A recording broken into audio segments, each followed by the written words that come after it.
happy Sunday and happy Mabon. So I began celebrating Mabon yesterday, the autumn equinox. But I know many people are celebrating today. Some people celebrated on the 20th. Some people continue to celebrate till the 23rd. But for me, Mabon lasts all season. This is just the kickoff.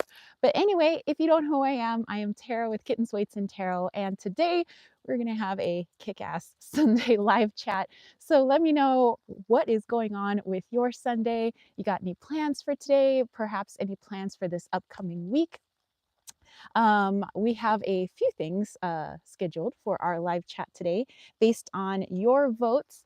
But also, before I get to that, I want to mention to my YouTube members and my Patreon members that the votes are now in for your special channeling session. So I gave 4 choices to my YouTube members and my Patreon members for the next type of channeling they'd like to see. So they are going to get an extra channeling outside of the public YouTube. So if you are interested in seeing extra channelings and channelings you get to vote on, definitely check out my YouTube membership and my Patreon membership. But there was another poll that came out for everybody. So Patreon, YouTube members, but also the YouTube public. And that is what you guys wanted to see today for our Sunday live chat. And that is past lives. You guys were interested in that. We did that before. It seemed like you guys really enjoyed it. I really enjoyed it. Really tapping into the past life that is most beneficial to like what you're doing right now. So all of the lessons learned, all of the things that are carrying over into this lifetime from that past lifetime. We'll talk a little bit about that. For those that would like to go more in depth, like really in depth with a past life reading, I do offer that on my website.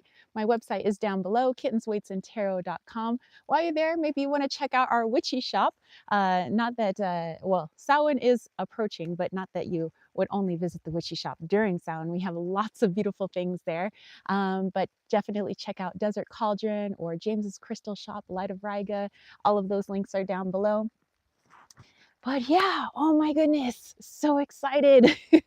So with our super chats and super stickers that we'll do later after our weekly reading and our past life stuff, if there's anybody who still has some burning questions they would like me to pull cards for them, we'll do that with super chats and super stickers.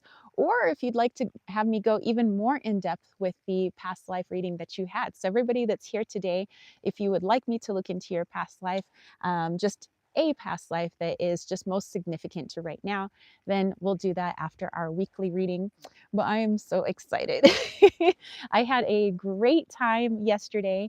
Was there anybody else that celebrated yesterday? Celebrated the autumn equinox or Mabon, or maybe are continuing to celebrate after that like massive full moon that we had, that harvest moon and lunar eclipse? That was crazy, and I'm still feeling that for sure. But for today, I was gonna say, so yeah, yesterday I got to do a whole like ritual and it was nice. I wanted to do a little spell, didn't have time for it. We actually got to help out our neighbors yesterday. So Don and Shauna, if you're seeing this, hello. They were pouring some concrete and doing some stuff with their house that they're building. So we came over to lend a hand, and then they got to come over here and check out our property. So I am so happy that we have some new friends. But I am going to be doing maybe our spell today. We'll do our little spell. We'll do our weekly reading. We'll do our past life, and then we'll do our super chat, super stickers, and then our channeled guided meditation. Speaking of channeling, tomorrow's channeling. Remember last Sunday I was talking about the different steps for timeline jumping that James and I kind of downloaded. We decided to actually channel that to see if there was anything else that we're missing, anything that we need clarification on, and what do we actually need to know? What else do we need to know about timeline/portal jumping? So we did a channeling of that. Really interesting it was. And there were 2 entities that came forward. Usually I'm only speaking to one, but there was 2, and I felt like the 2 kind of blended together as one voice, even though both of them kind of had a chance to speak and they sounded like 2 distinct voices. I still felt like they were one voice, sort of, if that makes sense, throughout the whole channeling. So check that out 8 a.m. Pacific Standard Time tomorrow. That would be 19, 11 a.m. Eastern Standard Time. So, all right, so let's see who is here. All right, my mighty, mighty moderators. Susie is here. What's up? Liesel is here. Hello, hello. Liesel said the thunder is brewing outside again. We had some thunder yesterday, not too much rain. It was like a little on and off drizzle. And then 3 o'clock rolled around and it was hot. Angela said, everyone, so much love today. Wishing you all love, light, cake, and angel stuff. I'm so glad you exist today. Amen. Bless you all. Happy to see you, Angela. She's saying hello to everybody. Susie says, looking pretty as always. Well, thank you, thank you. And welcome to our friend Stormy Fever, who is here. Silver Star Priestess, what's up? Angela says, I'm glad, thank you, you're welcome. I feel so wonderful. I want to hug the whole world, but I'll start hugging you all. Bless you all. All right. Cosmic Conversations is also here. And Kayla, what's up? Shadowlands Radio says, hey. Angela said, blessings all coming in. Tara, remember, no trolling. Be kind, everyone.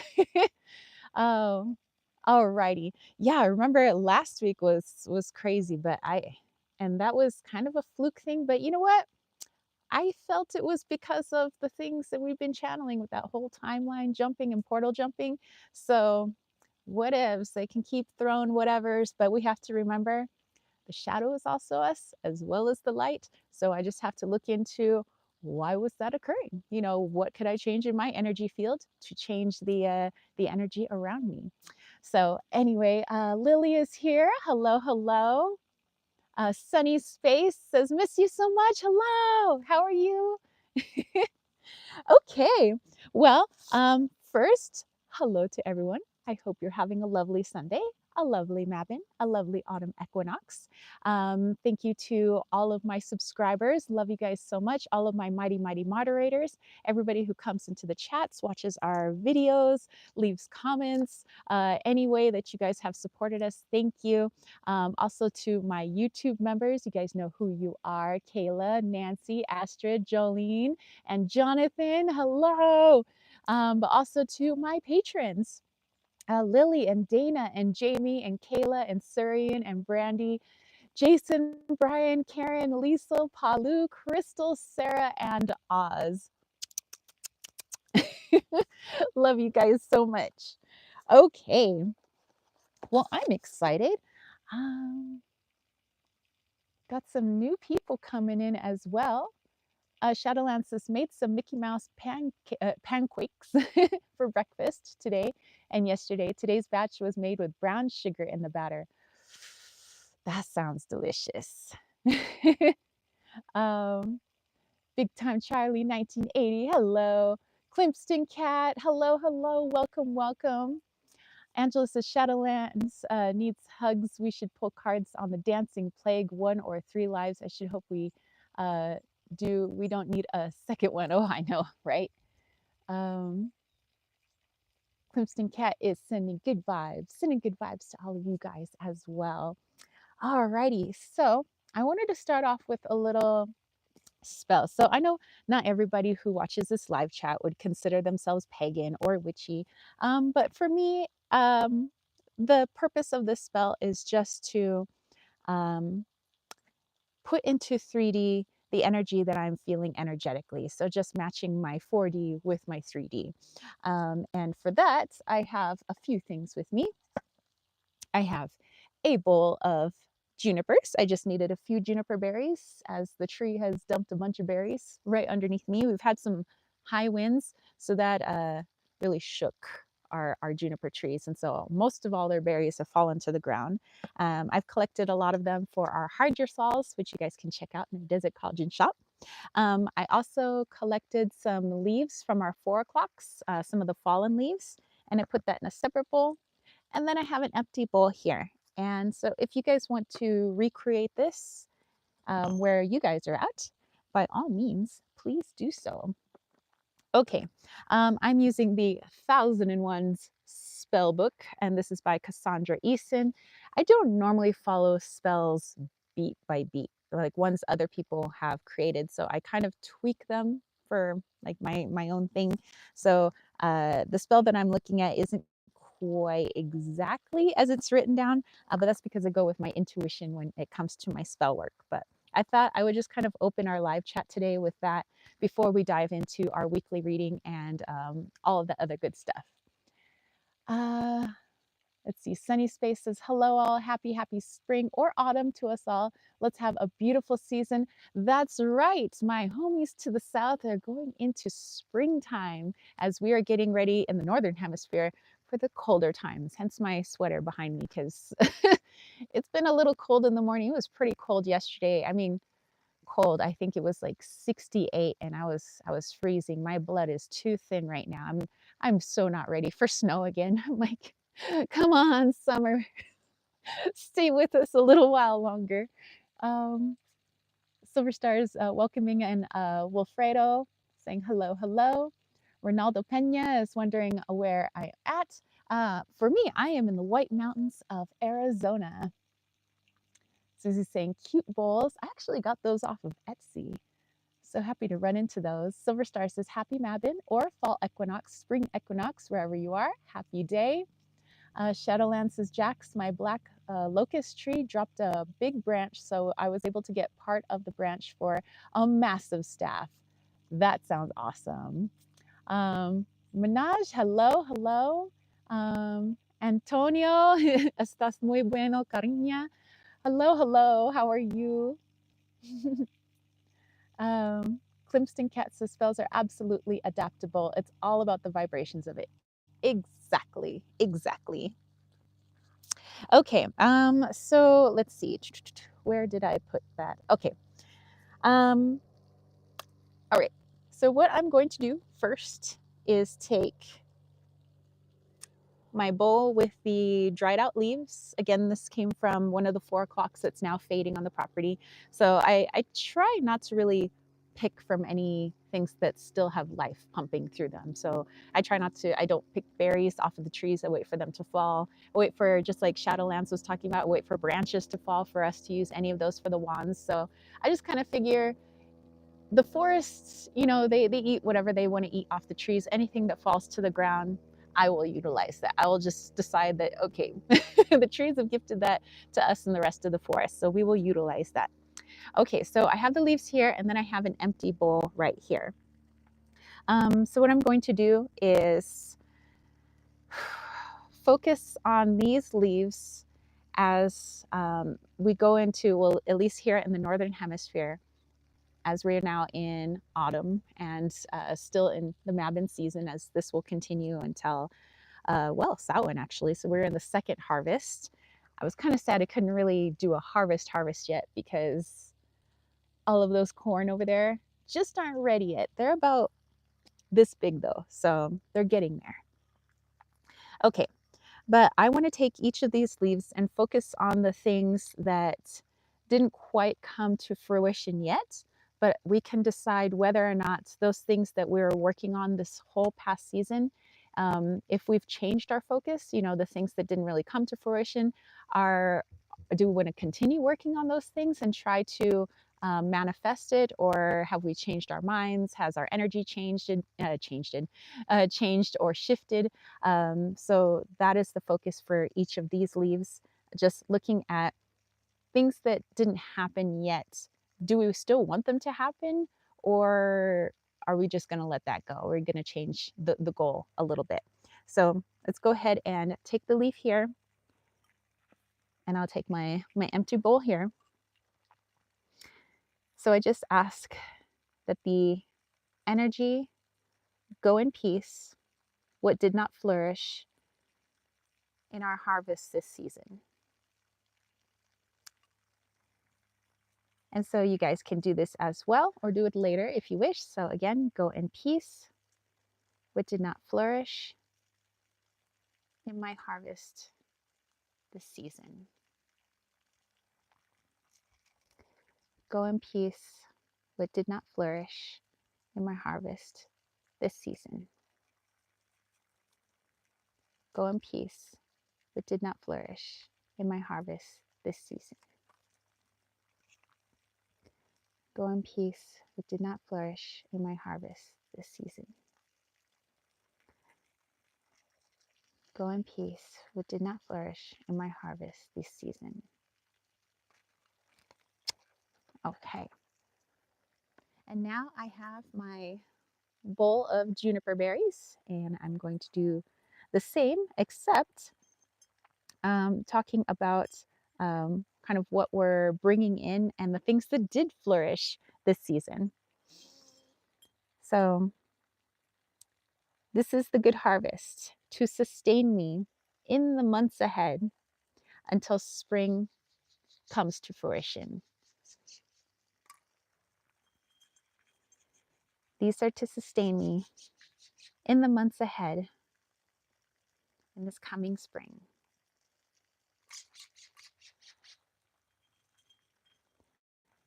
This is the good harvest to sustain me in the months ahead until the spring season.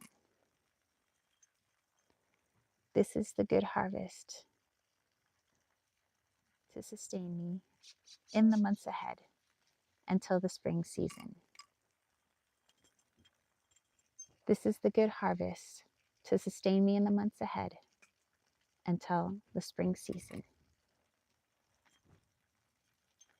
This is the good harvest to sustain me in the months ahead until the spring season. This is the good harvest to sustain me in the months ahead until the spring season. Last ones. This is the good harvest to sustain me in the months ahead until the spring season.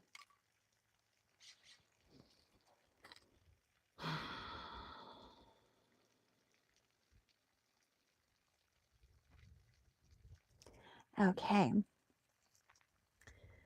What is lost is gained are now set free in equal measure. So mote it be.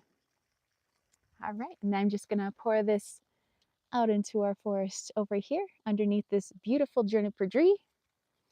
Boop. Back to the forest it goes to become wonderful rich soil, or perhaps the squirrels and chipmunks would like to feast upon those berries. As they do, muncha muncha. Okay, so now I'm feeling good about that. The energy feels really good. So let me grab my cards here and let's get ready for that weekly reading. Let's see, let's go back here.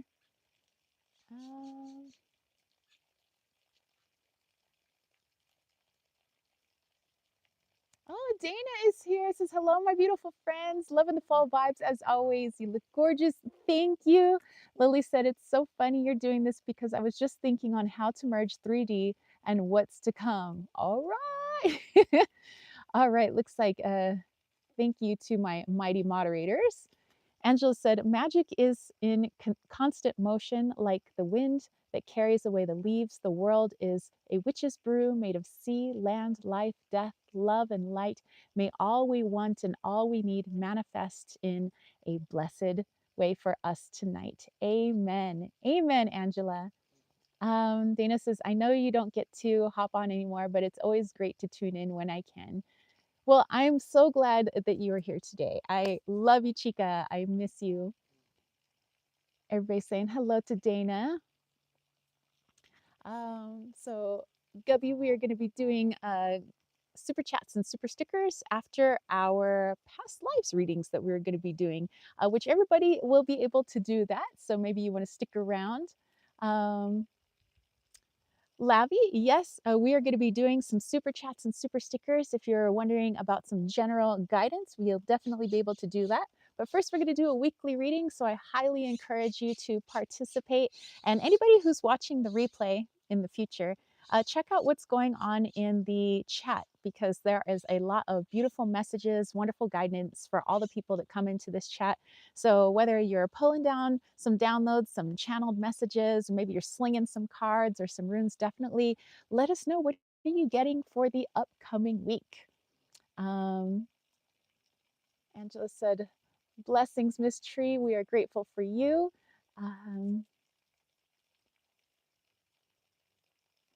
Thank you, everybody. Stormy Fever said Team Humanity. Um,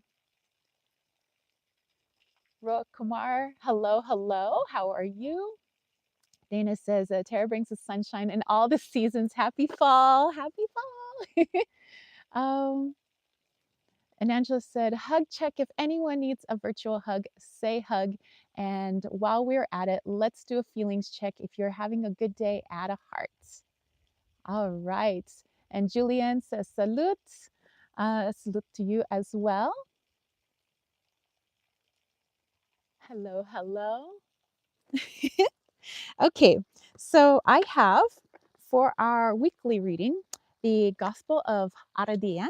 Some people say Aradia, but I say Aradia. And I have the Midnight Magic Mushrooms Tarot. So let's go ahead and pull some cards. Let us know what decks you guys are working with, or if you're just channeling some messages, let us know. Maybe you're working with a pendulum or runes. However it is that you access your intuition, let us know what you're working with, and definitely share with us your messages for this upcoming week, because I feel that it just creates a more well-rounded reading. Instead of just my higher self talking, I want to hear from your higher selves, and let's put it all together to create a more rich reading for all of us. Angela was wondering who's Aradia. So Aradia is a, people aren't sure if she was somebody who actually existed or somebody who's just in the mythology from Italy. And some felt that she was a very powerful priestess or a witch. She worked with healing herbs. She knew a lot about the dark mysteries. Basically, someone who's done a lot of shadow work, who's understood their light as well as their dark, and tried to utilize that to help others. So this wonderful deck actually was created by Stacy DeMarco. But if you go, and I know there's some books on Aradia, I know that there's some information on the internet, you can definitely look into it. But I also encourage you to utilize your intuition, maybe go into meditation, see if you can connect to that energy. So whether that energy was myth or fact, or maybe it was a little bit of both, definitely tap into the energy. I feel that the energy is benign, that the energy can definitely help us to not be fearful of our shadow or our darkness, but help us to shed light on it. Take our light, shed light on it, so that we can see all aspects of ourselves, so that we have more clarity when we're making decisions in our lives, when we choose certain things, when we decide to hang out with certain people. We want to be able to see both the shadow and the light in all of those situations. Because as I've learned in the channelings that we've done, there's light and shadow in light. There always is, and there's multiple layers. There's never just one answer to anything. So it's a constant journey, layer after layer. I think, life is an onion, the onion of life, really. um, let's see, let's go back here. Dana says, you get the nicest, most unique decks. Well, I think I'm kind of a magpie when it comes to colorful decks, especially. I'm like, ooh, what is that over there? Um, Lavi says, your energy feels very positive, and that is reaching me. Trust me, I'm smiling here too. Well, I'm very glad that you were able to join us today. So welcome, welcome, my friend. Angela says, I've got one of my newest dolls. She really wants to read with everyone. Her name is Cassandra, and she is dressed in a witchy red and black gown. Aw. Dana said, the Patreon readings are always an extra treat because you're use such great decks. Yeah, I try to be very cognizant about the readings that I'm doing each month. I'm like, which deck and which energy of each deck would go with this month's reading. So I do take a lot of time to pick them out. John said she has a fascinating story. She definitely does. Aradia. Welcome to Delroy as well. Hello, hello. Angela said, thank you. She was very sweet, natured energy from her. It's the first time I've read with her. Ooh. And then Lisa saying hello. And all of our new friends coming in. Tinger, USA, hello, hello. All right, so let's see. I have my Aradia deck, and I have my Midnight Magic.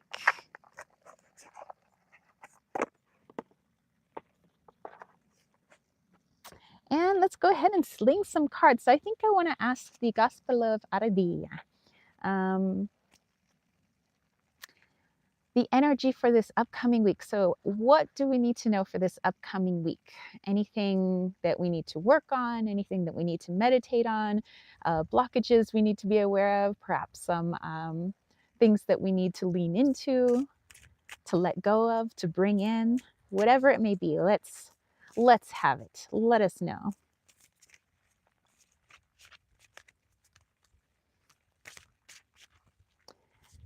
So, queramos mensaje para la semana.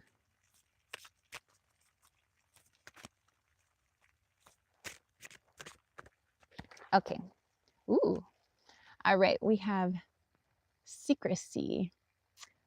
And John says, did she have a name? She sounds very fashionable. I'd like to welcome her to the group. Ah, yes. Oh, Angela's doll that she's using, I believe, is Cassandra. Silver Star says, hello, everyone. I missed who came in. Sorry, stuff going on over here as much as I try. Lily's like, oh, Lordy, I feel this card. Okay, so let's tap into this. What is the presiding theme or energy of this week?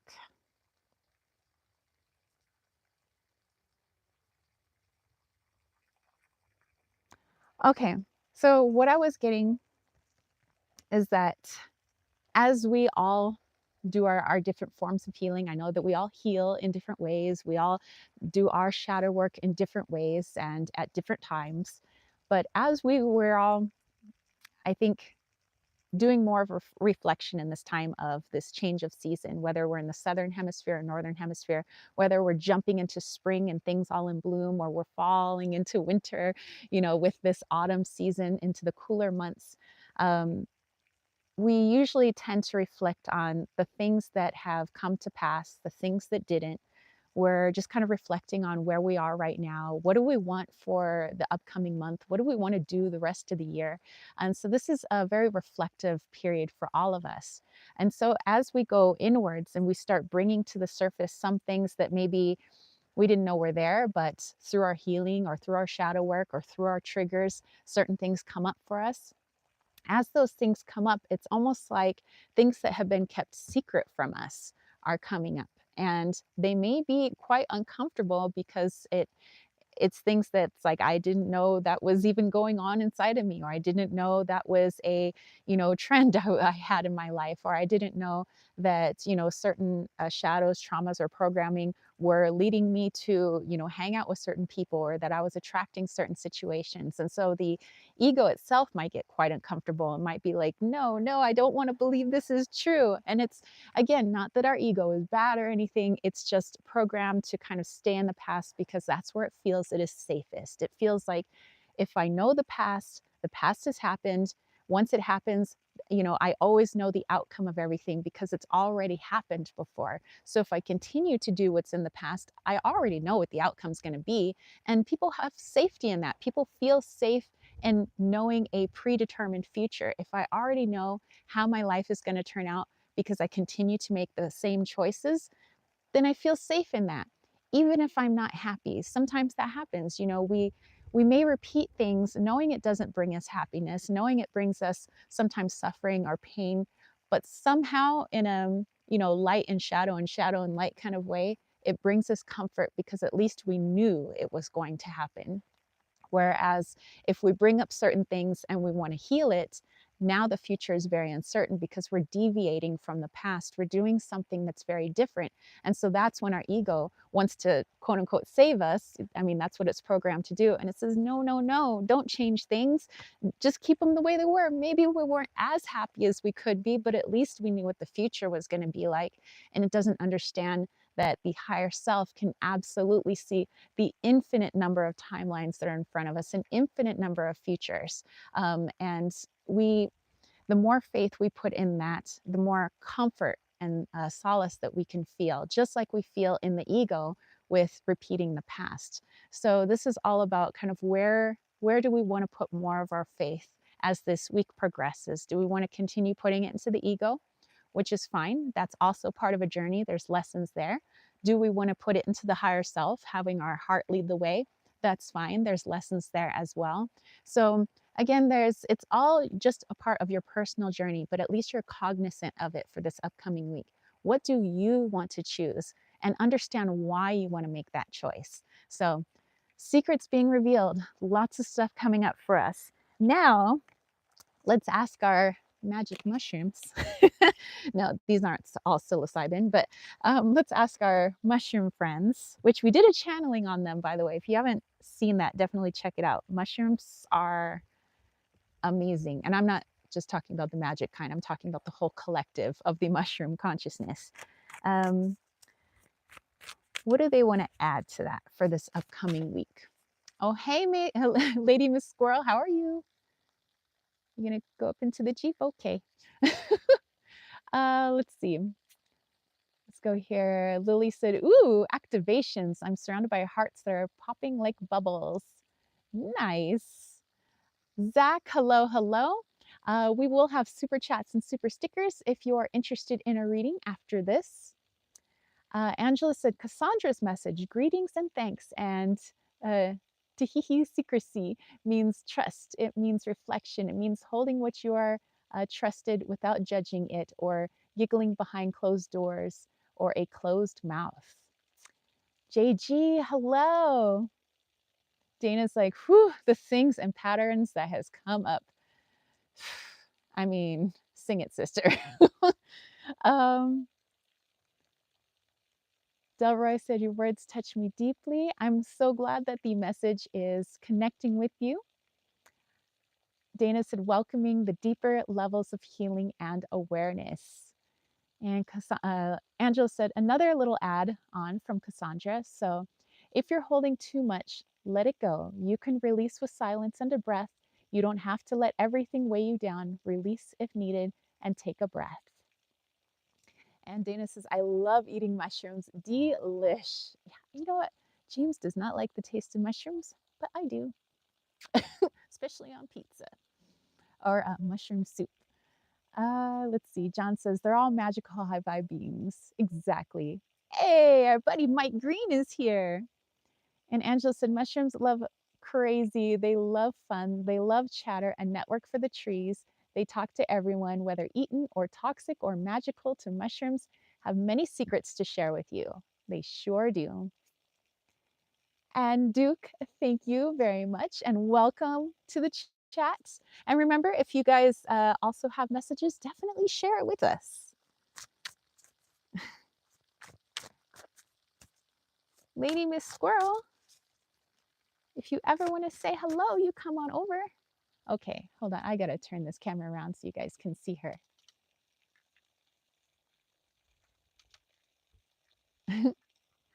Hello from Lady Miss Squirrel Jr. So, okay, so I'll pull some cards while she munches away in my engine bay. Angela said, my favorite mushroom recipe is to take a big mushrooms and fill them with cheese and veggies and meat and bake them with sandwich. Oh, then sandwich them between Texas toast. Ooh, very nice. Light work, hello, hello. Yes, it's warm-ish here. I think it's supposed to be 80 something today, actually.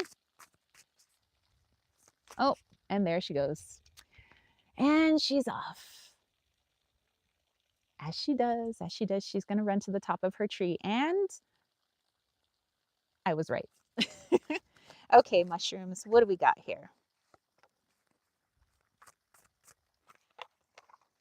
Okay, so let's put those right there so they don't blow out of my hands. Okay, we have the Hanged Man. Ooh, Asha's saying it's night time in India right now. Oh, that's right. You guys are many, many, many hours ahead. We have the Eight of Cups. Oh, by the way, the Hanged Man was the velvet shank mushroom.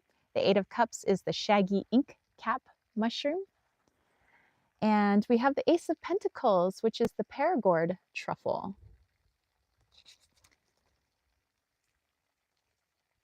Okay, so let's dive into these.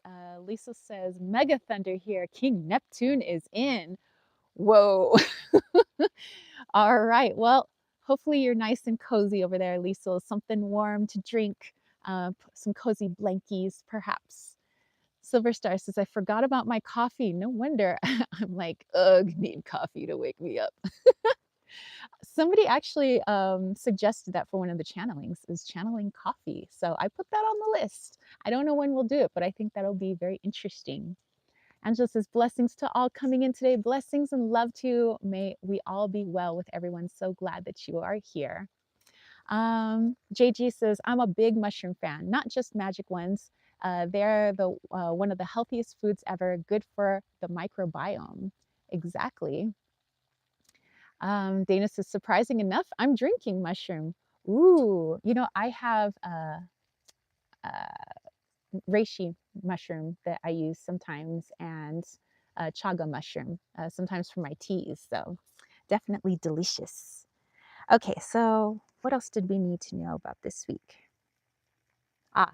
Okay, so aside from the reading that we got from Aradia, think about the things that we are letting go of because it is a change of season. So whether we're going into autumn or we're going into spring, there is this making room for something new. The environment makes room for something new, whether the juniper berries start dropping their berries, or the juniper trees start dropping their berries, or other trees start dropping their leaves. They're getting ready for a change. And so that's for us this week. As things are coming up, we have the opportunity to let things go so that we can bring in something new. Sometimes we let go of things that we felt maybe we weren't ready to let go of, but still, that's a change. And change means that other things have an opportunity to come in. Some things we couldn't wait to get rid of, and now we're getting rid of those things. And again, it's very similar. New things are able to come in. So kind of keep that perspective this week that what is lost is not always lost forever. It's just changed form. So let's say that we have a friendship, that we no longer have with somebody. That just means that there's room now for another friend or a new friendship to blossom. So all is not lost. There's always some sort of transformation. If we're, the juniper trees here, these beautiful trees that I connect to, as well as our pinyon pines, dropping their pine needles, or the juniper trees are dropping their berries, they're letting in more room for the nests, for the trees, for the birds that are trying to get themselves ready for winter time, for the cooler months. So there's just more room for everything else. So just kind of keep that in mind this week. Sometimes I know that we get sad with the things that we let go of, whether it's letting go of friendships or relationships or material items, or maybe just a way of life, or perhaps a belief that we may have had.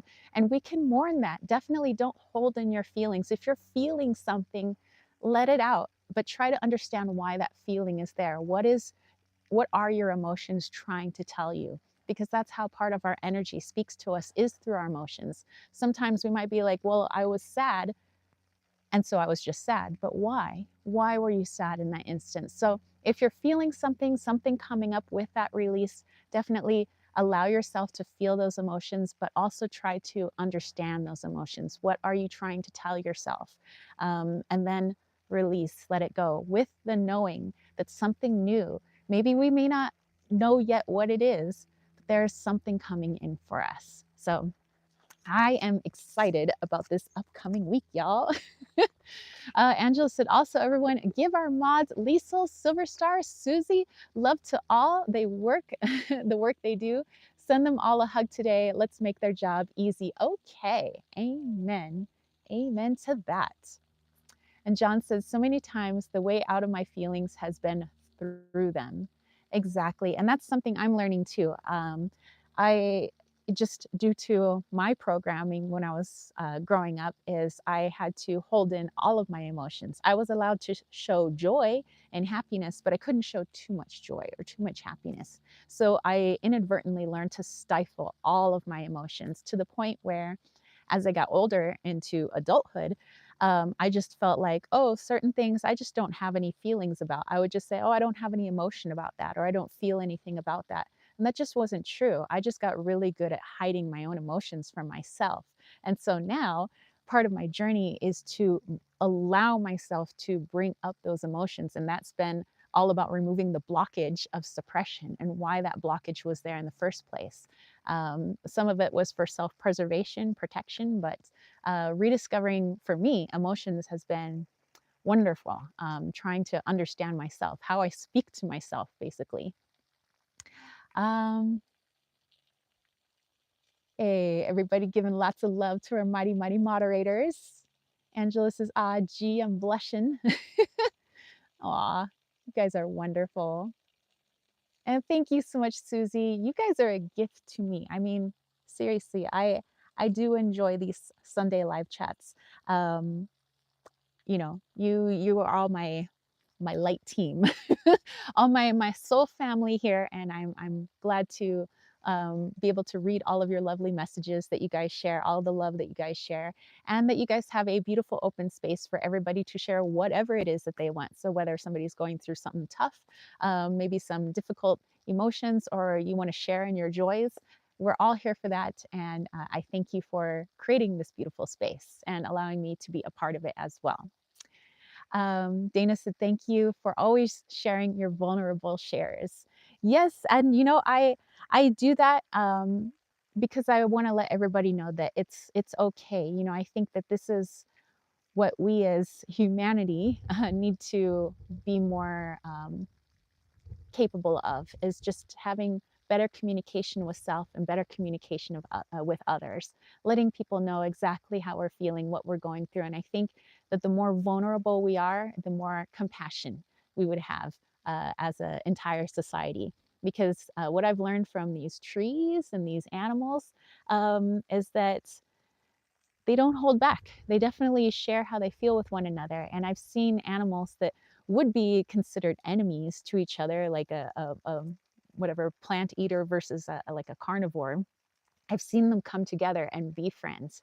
And I know that if it can happen in the animal kingdom, and I've seen things happen in the plant kingdom where things that should be toxic to, other plants, but yet they become friends and they bond and they work together, then I know it's highly possible for us as human beings as well, because we are a part of nature. We are a part of this planet. So Angela says, also hugs for you, Tara. You were really strong to go through everything you did. You did it, and I'm glad you did. I'm glad I did too. I mean, sure, at the time, and there were times when I look back and I was like, I would have pity for myself. But then I'm thinking, you know what? I have control of my reality. So I brought that in for a reason. I connected with those different energies for a reason. I was meant to learn something. And as I'm learning these things, I'm happy to share them with you guys. So, Heather, you go ahead and lurk. We don't mind. Okay, so are you guys ready? Okay, on this, I might need my awesome moderators to help me out on this one because I might lose track. Okay, I have my Uncover Your Past Lives Oracle. It's one of the 2 past life oracle decks that I utilize for my past life readings that I have on my website.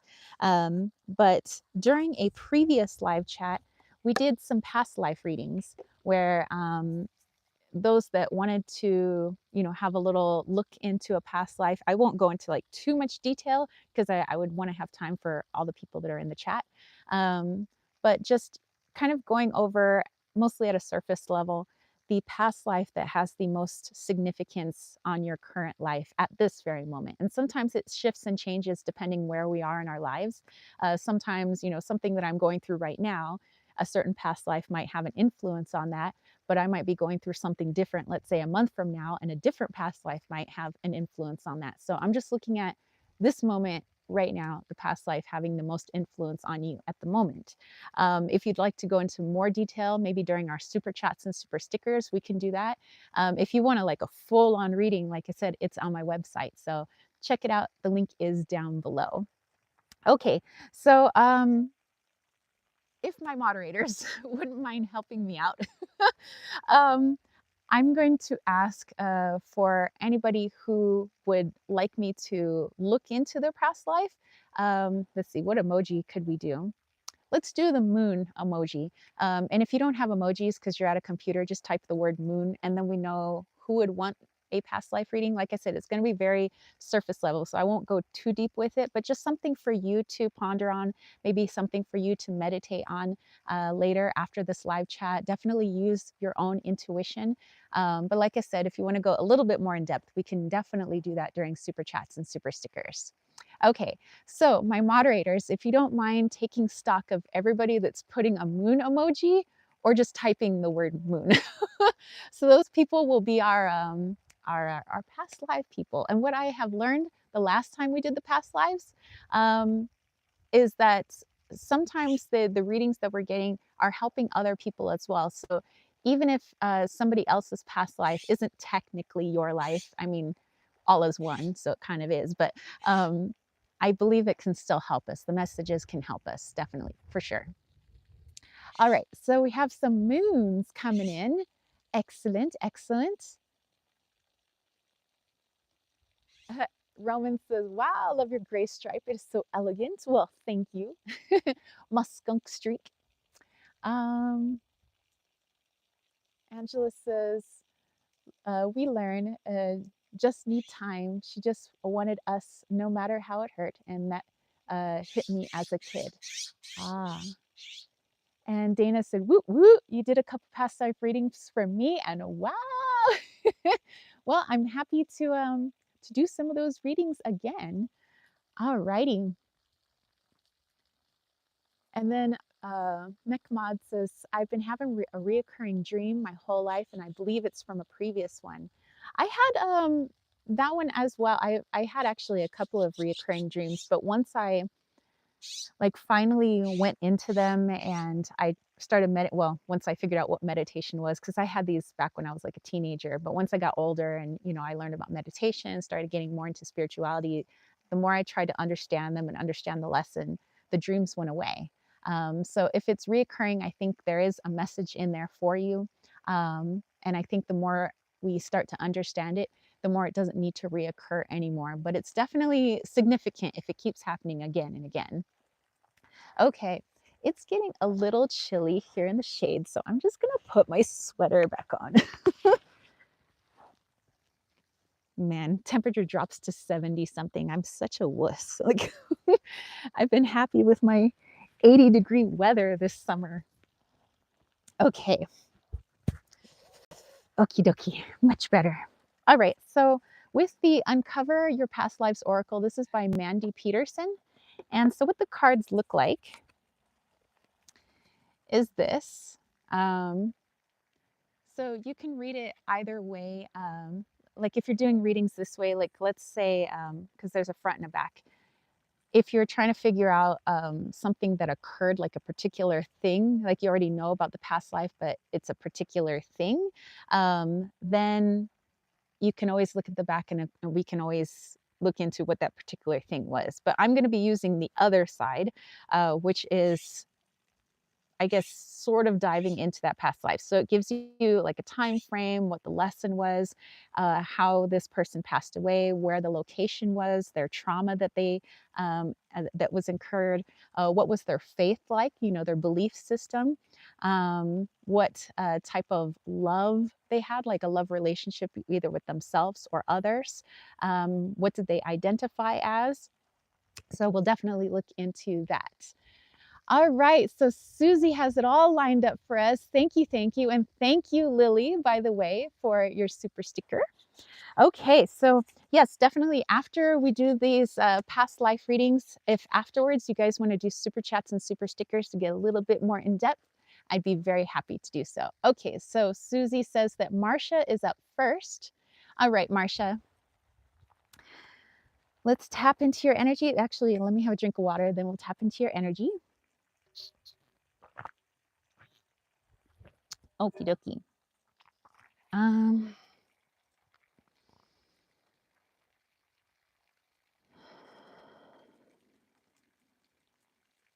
then we will shuffle up these cards.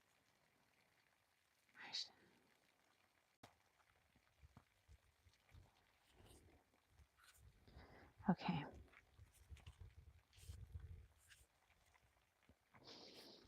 Okay, okay. So now let's shuffle them up.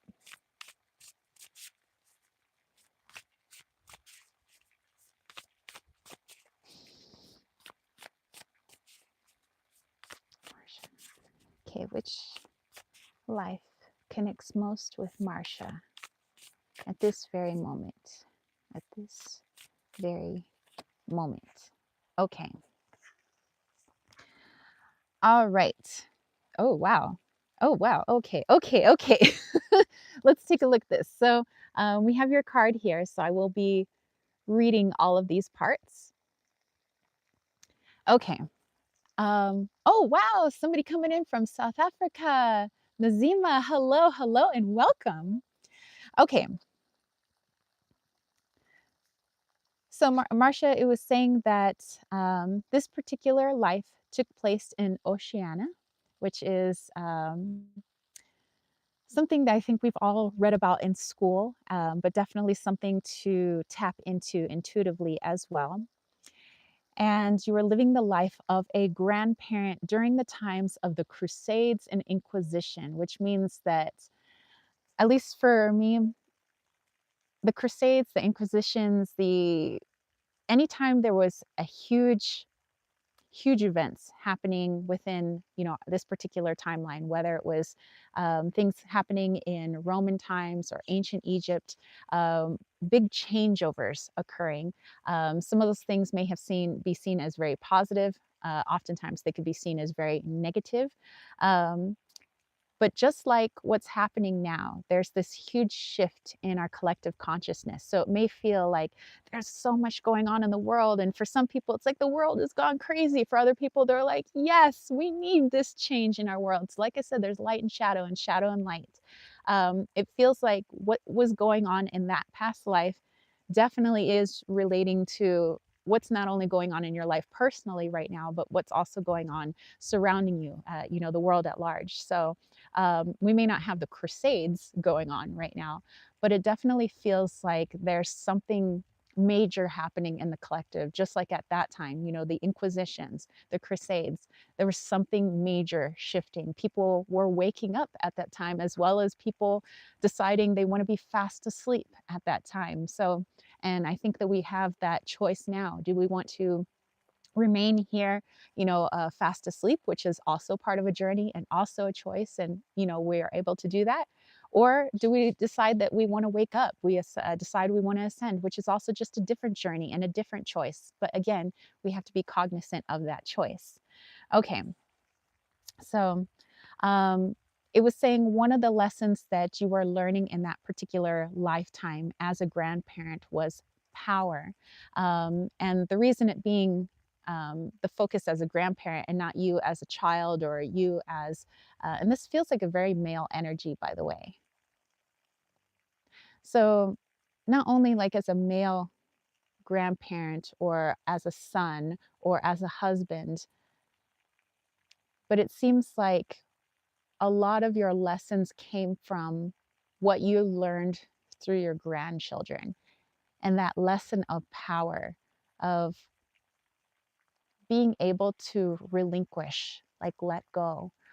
Because these were scary times, I would say. Some people maybe didn't see them as scary, but I think there were other people that saw them as scary times, during the Crusades. And so a lot of people held on to things. They held on to their children. They held on to everything they had, so afraid that somebody was going to come and take it away, so afraid that somebody was going to come and change their world in a way that they didn't want them to change it. So through the eyes of a grandparent, you're able to see that your grandchildren seemed almost positive with things that were happening. They said, they were telling you that things don't always last forever, the good and the bad. There's always change. And they seemed very, you thought at the time it was brave, like very brave of them to have this like such a positive outlook for the future when all you saw was what was going on around you. And it was like, how could you think that way? You're in like fight or flight mode, you're in protection mode. How could they think that way? But they gave you so much strength, and within them you saw that they had so much. They weren't holding on to things, like they weren't holding on to their mother or their father. It was all about, good things are coming, but we have to allow them in. We know that change is coming, but we have to allow that in. They were so free and so open, and they taught you to do the same, that real power was in understanding that I can bring in whatever I want, whatever energy I want, that I don't have to cling to things. I don't have to cling to the past. I could just let go, release, kind of like what we were talking about with our weekly reading. Um, and so they were able to help you with that. It seems like they were your biggest teachers in that lifetime, were those grandchildren. They seemed so strong and so brave, but really it was their perspective. They just have a different perspective than you. Um, and so I think they taught their parents a lot, but I think it was you and your wife. You were taught the most from these two kids. It was two grandchildren is actually what I'm getting. Okay, so let's look at some of the other things that were going on. So, your faith at the time, this is very interesting.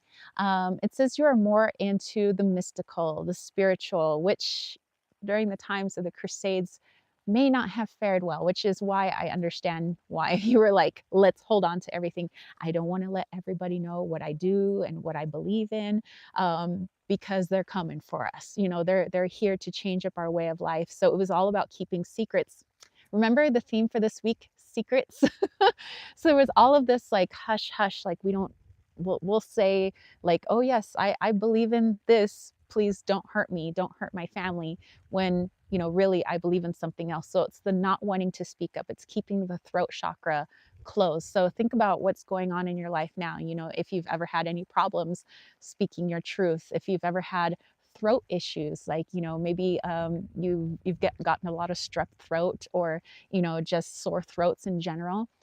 That's that closed throat chakra of I'm so afraid to speak up, because at the time it was well, it could, you could wind up dead if you spoke your truth and decided that you were going to go against the beliefs at the time. So it was a lot about keeping to the self, keeping myself safe. I want to keep my family safe. But your grandchildren weren't having it. They wanted to speak up, and they wanted you to speak up too, no matter what. And they said that it was better to live and died in truth than to live a whole life in a lie. And that seemed to have, that struck you deeply during that particular time.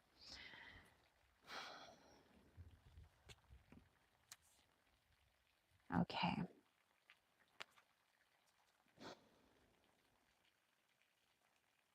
See what else we could look into.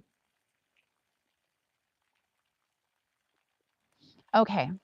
So when it came to love, um, yes, you loved your wife, and yes, you loved your children, you loved your two grandchildren.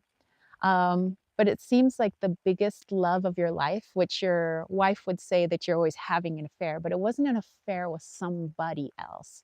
It was an affair with your spirituality, because you were so devoted to that spirituality. It brought you so much peace, and you felt so, I don't know, so loved. It was like being able to have that time with yourself, to really go into the self, to try to understand the world around you. It felt so safe and so secure and so loving. And that's why you kept it close to yourself, because you didn't want those other people that had a completely different religious belief system than you to take that away from you. So it was definitely a holding on, almost for like dear life. So that was kind of like your affair. That was your love. Your spirituality was your love. Interesting. Okay, so going on into the ending of your life in this particular lifetime. Again, like I said, take it however you wish. You know, definitely meditate on this. Allow your intuition to kind of come forward and help you with this later, with all the messages that came through with this particular life. But in running away, I think it does feel like you did leave your home. You brought your wife with you. You did not bring your grandchildren with you. It was the urging of your children that you leave your home, because it seems that those homes, that little village that you lived in, were being raided. And so you left and you went into hiding. But you were so fearful that anybody that you asked for help from would turn you in. They would know who you were, they would know what your spirituality was. And there was this fear that you couldn't trust anyone. So when you passed, it was of hypothermia. You were afraid to ask for help. You were afraid to ask for shelter, for food. And so think about this lifetime, if there's any fear of the asking for help that could be stemming from this lifetime as well. Okay. All right, Marcia, thank you, thank you, thank you. All right, so we do have Lily. Yes, I won't forget Lily had a super chat, so we'll definitely, when we get to her, we will go in pretty deep. So I will remember once we get to her. All right, Liesel. Okay, let's do a little shuffle shuffle. Let's tap into Liesel's energy. Actually, let me have some water. Okay. All right, Liesel.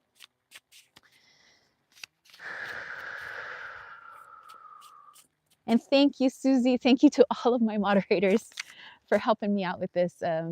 Otherwise, it would be a very difficult. Lisa says, I've had so much incoming this week. It's crazy. All right. Oh, okay. Okay, Lisa, Lisa, Lisa, Lisa. Lisa, Lisa, Lisa, Lisa, Lisa, Lisa. Okay. All right. Okay, let's take a look at just some of the things going on here. Let's see, first of all, where did this take place?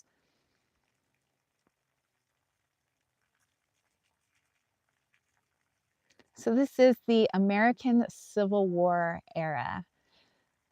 Wow, another time of change and lots of upheaval happening. So, I mean, it makes sense. We're in a very similar energy now, so it makes sense that a lot of people's past lives might be, um, those past times of upheaval and change are starting to mesh with this timeline right now. So during the American Civil War, um,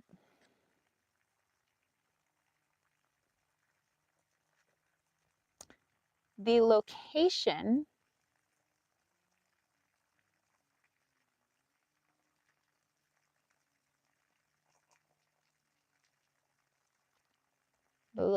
is in hiding, and this is,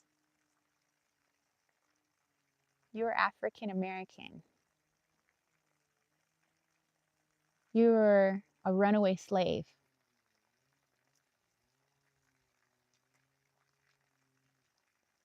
But you weren't hiding like you were scared.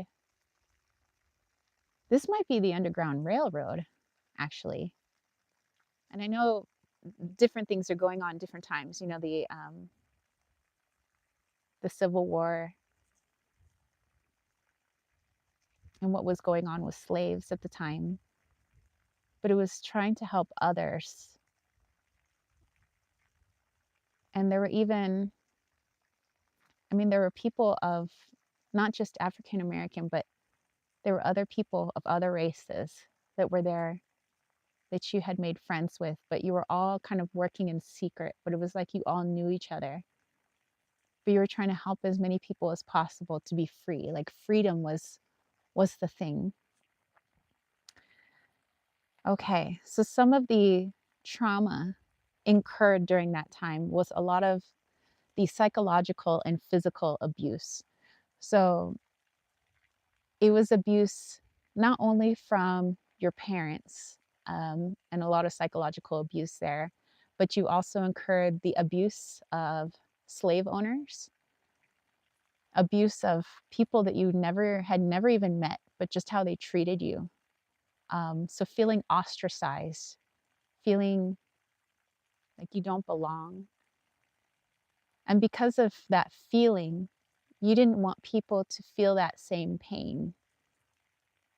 So that's why you wanted to help. You wanted to help people be free because you didn't feel free. It felt like you were trapped in the mind. And you felt like the more people you helped, the more you felt free within yourself. Mekmad, thank you, by the way. Okay, so we'll definitely get to those super chats as well.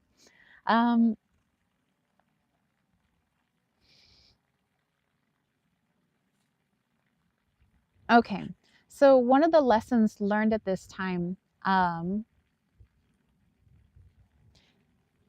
know that it was a very difficult time, especially to be African American at this time. And it was this trying to conform to ideals that you didn't truly believe in for the sake of your own safety. You didn't want to incur any more abuse. You didn't want any more mental abuse. You didn't want any more physical abuse. So a lot of the things you kind of kept to yourself. You became very introverted, but you also wanted to help people. That was like your main goal. And so it was this kind of passive conformity of like, I'll just kind of do what people want me to do, or I'll say what people want me to say. But it felt so inauthentic that it was like tearing you apart inside, even though you were helping so many people, even though your heart poured for all these people and you wanted them to be free as well. It was this almost like living a double life, like living a lie. Like you wanted so badly just to tell people who you were and how you felt. And it was just so difficult. So you just chose to sort of like, I'll just, you know, go along with what society wants me to do. But then behind closed doors, when I'm, amongst my friends, I want to help them. That's the only time like you felt that you could be authentic. So let's see some of the other things that occurred during this time. As far as love goes, I don't see that there was anybody that you were like in love with, like more like romantic love, but more your love of camaraderie, of um, friendships, basically, all the friends that you made. That was the deepest love that you had felt because you didn't feel that love from your parents. You didn't feel that love, obviously, with the people that bought you and sold you. You didn't feel a lot of that love from society, but there were loving people out there, and there were people that you became very close friends with. There were a lot of, Caucasian Americans that you became very close friends with. There were other African Americans that you were very close friends with, and some people from other races that at the time you were very close with. And that meant more to you than any romantic relationship because you could confide in them. You could just be yourself. And there were so many of them, actually. I don't see you as being alone. You were surrounded by good people. It was just a very, very tough time. As far as your passing, you were eventually caught and you did confess.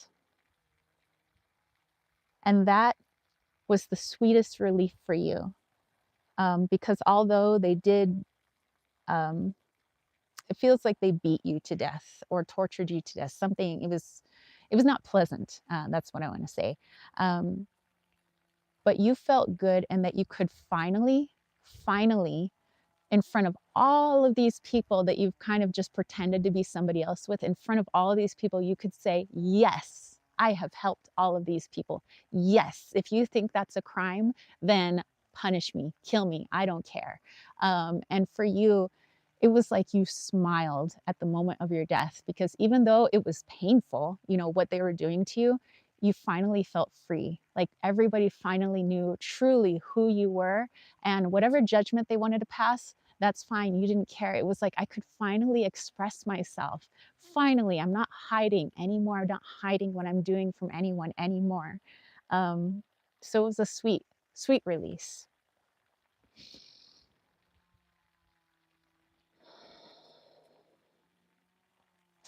So yes, definitely, I would say again, meditate on this life, tap into the energy of this life, and kind of see what else this brings up for you. Anything that you might feel is in alignment with what's going on in this life, anything that you could heal in that past life that you feel would definitely help you in this current life as well. So Liesl, thank you so much for being able allowing me to tap into this for you. Thank you, thank you, thank you. Wow, these lives, man. um, okay, so Mechmod is next, and you also had a super chat, so we'll go a little bit deeper with yours, just like we will once we get to Lily. Um, all right, so thank you so far for Marcia and Lisa for allowing me to tap in. Okay, Mechmod, here we go. Maybe I'll have another sip of water. Gotta stay hydrated. Okay. Sounds like our neighbors are cutting firewood. Okay.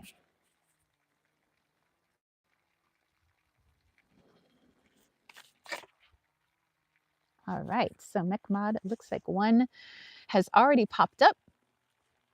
All righty. Do, do, do. Okay. John says, I feel the Mississippi River was important in your story, Lisa. Ah. Oh, wow. Okay. So let's take a look into this. So Mechmod, the time frame of this particular past life that has the most influence on what's going on in your life right now at this moment at 9:13 a.m. Pacific Standard Time, took place in the Viking Age. Okay. And well, another huge time for change. My goodness. Okay, so this location, obviously Viking Age, so this is Western Europe. Um,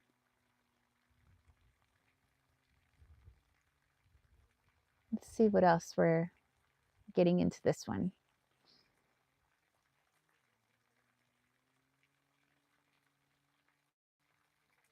This particular past life takes place as a child. I don't believe you lived past the age of 12, 11, 12. You just seem pretty young. The energy is that of a boy, a young boy.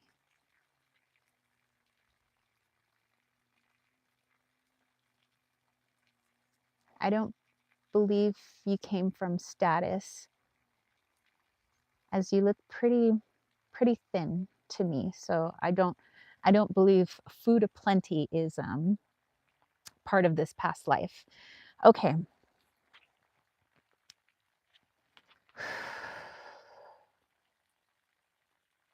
Okay. So as this child, part of your religious beliefs at the time, it was like pantheistic. So you believed in like a lot of different deities. Um, and it seemed there was some change going on at the time where some people were believing that we need to bring it down from like 100 different deities to maybe just a couple different deities. Some people were believing in like now we need to believe in one deity, like one god, whereas there were some that still had a belief in many gods. Your upbringing was a belief in these many gods and goddesses. Um, so, I mean, at the time, it's not like people had big cities back then, but you were still deeply connected with nature. So you believed in the gods and goddesses of the trees. You believed in, the god of the sun, the goddess of the moon. That everything had divine energy in it. So there was divine energy in the animals. There was divine energy in the soil beneath your feet. And so there was this paying respect to all of it. But there was also a lot of fear as well, because as much as you believed in positive, or I would say like light deities, you also believed in negative deities that if bad things happened, it was because of bad spirits or bad gods or bad goddesses. And so there were offerings that were made to appease what you thought were dark gods and dark goddesses, to keep your family safe, keep food on the table, um, keep your mother and father safe, especially father. It seemed like you relied on him heavily for food, basically, and keeping that shelter. I feel like you shared your shelter with other people. like 2 other families. And so it was kind of like a working together in order to bring in enough food. But unfortunately, your family not being able to care for you any longer beyond a certain age, as well as the other families as well. It was like when you reached a certain age, in order to make sure that everybody could still stay fed, they had to, well, for some people, they got married off. For some people, they got sold off or traded. And it feels like you were traded into a different family, one that could provide for you in exchange for something else. So, although you understood, even though you were just a child, you understood why your parents did that, it still also didn't feel good to you. Like you wanted to stay with your parents, you wanted to stay with your brothers and sisters, which there were many.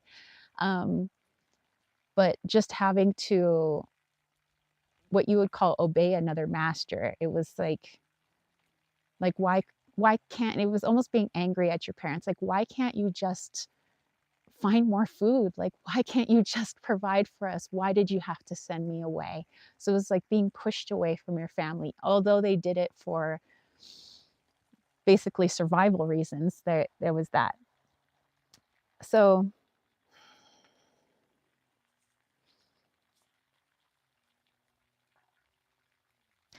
the family that you were sold into was more, I don't want to say servant, because it seems more like slave. Um, you had to sleep with the animals. They wouldn't really allow you in their dwelling. It's not really a house, it's more like a dwelling space. Um, I don't feel that they treated you very well, but you felt at least like, okay, I have a place to sleep. I'm not going hungry. You know, I have plenty to drink, but um, they were never like your second family. They never treated you like family. It was very like, I'm just doing it to survive, basically, until you were old enough to kind of make it out on your own. But like I said, it seemed like the time of your passing was around 11 or 12. Um, so let's go into this a little bit more.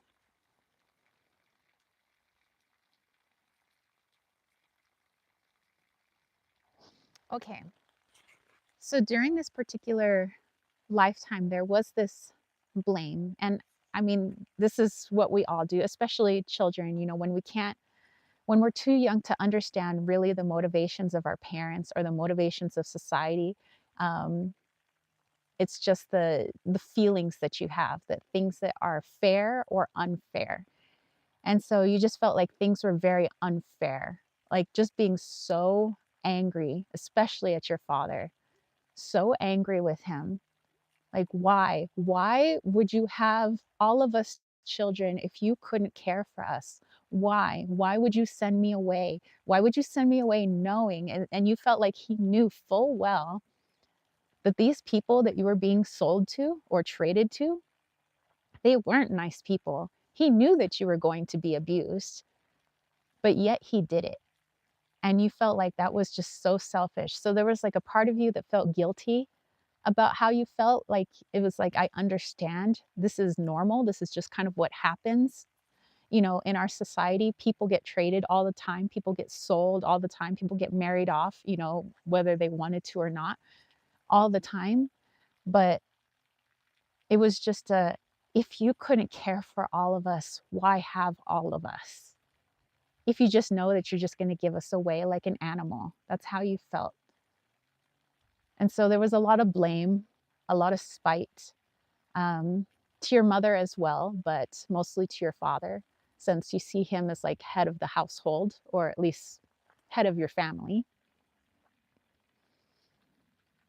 And you also had animosity towards the people that you were working with, and you felt like this is just my lot in life, and there's nothing I can do about it. And although there were people, the other children that you were working with, some of them were older than you, some of them were younger than you, they were telling you, some of us run away, some of us find new communities.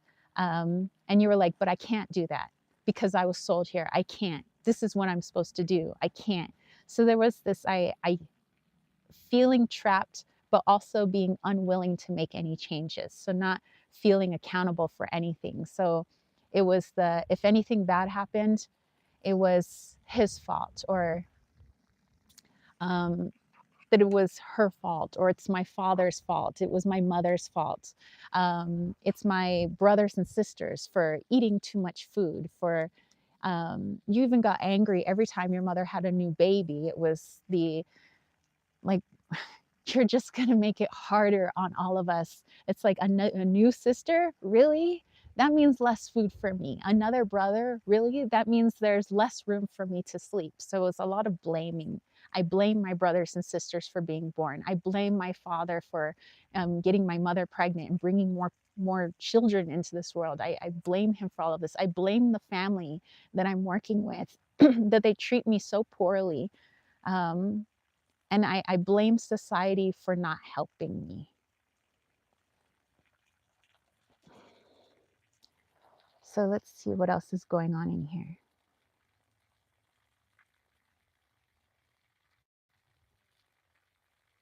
I don't feel that you really made many friends, if at all. Um, it seemed like you were afraid to make relationships with people, make friendships with people, because you thought that they would just go away. Because I mean, that that was what you'd seen. You know, you had a family and they went away. You had friends and sometimes they died, you know, because of starvation, or it was just a very hostile time. Sometimes it was animal attacks. And so you had this not wanting to be close to anyone, that if I just get close to somebody, they're just going to leave me. So I don't want to make friends. I don't want to trust people. So it was real issues with trust, um, a lot of issue with blaming everything and everyone outside of you, um, issues with relationships, afraid to make relationships, have friendships. And so I feel that you, in your prayers to all the gods and goddesses, um, it seemed like you even prayed to some of the dark gods and goddesses sometimes, of like, punish these people. I want my father punished. I want these people who are hurting me, I want them punished. But at the same time, you're like, I just don't want to be here anymore. And so you wanted to get sick or find a way out. And it does feel like you did manifest that for yourself. You manifested an illness. And although it wasn't truly, even during the Viking era, it wasn't a life threatening illness. Um, it was just a willingness to go. So nothing really happened to you. I don't feel like no animal mauling, no person hurting you. It was just a giving up. Um, and so it felt like you just had like the common cold. You had a cold, um, and you just wanted that to be the excuse of why you just didn't want to be here anymore. And so you eventually just passed away in your sleep, as a young kid. And I would say, if if anything, it was feeling like your heart was heavy, just heaviness of everything around you. Um, and so it was, I'm ill. I'm just going to use this as an excuse and as my exit point out of this world.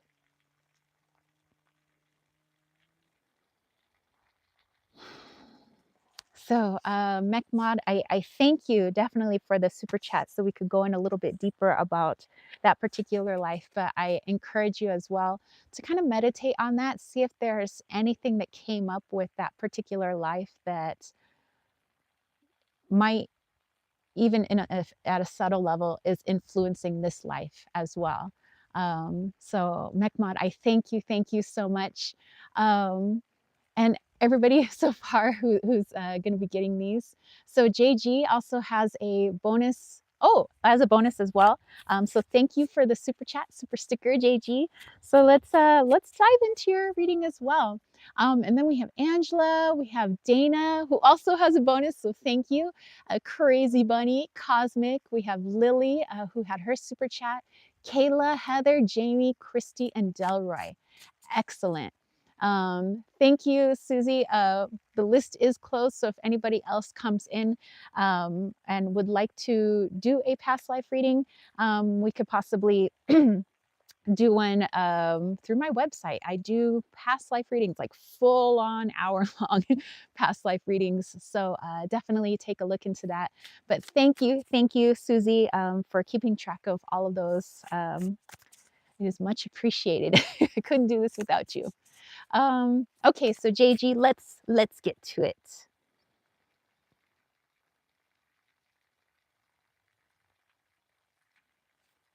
JG, JG. Okay.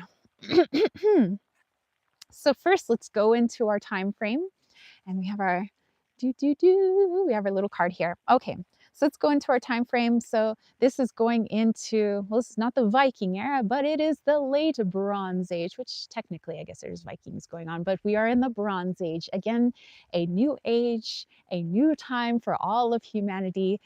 Just like we've, I guess, labeled all of our different changes in time. We had our dark ages, we had our bronze ages, we had our Viking ages, the Roman times. But this again is a change in time, just like these days. So we're in the Bronze Age, and this is taking place in Central Europe. Okay, so now let's take a look at who you are.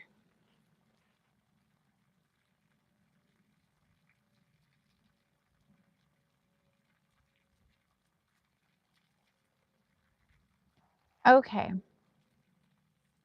okay. Okay, so I see you as an older gentleman, but this is at the time, older gentleman is like 50s. Like 50 is like pretty old during this time. Um, just we didn't have our understanding in medicine, you know, both spiritually and in the 3D. So we just aged differently. So this older gentleman, I felt had a more,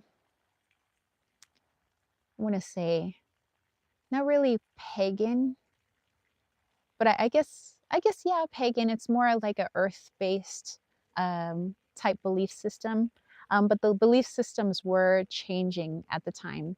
Um, it seemed like people were trying to be, I guess science really wasn't quite a thing yet, but more scientific, I guess, minded, more logic minded than people were spiritual minded. So there was kind of like this split happening between those that were more nature based and more wanting to like worship in a place.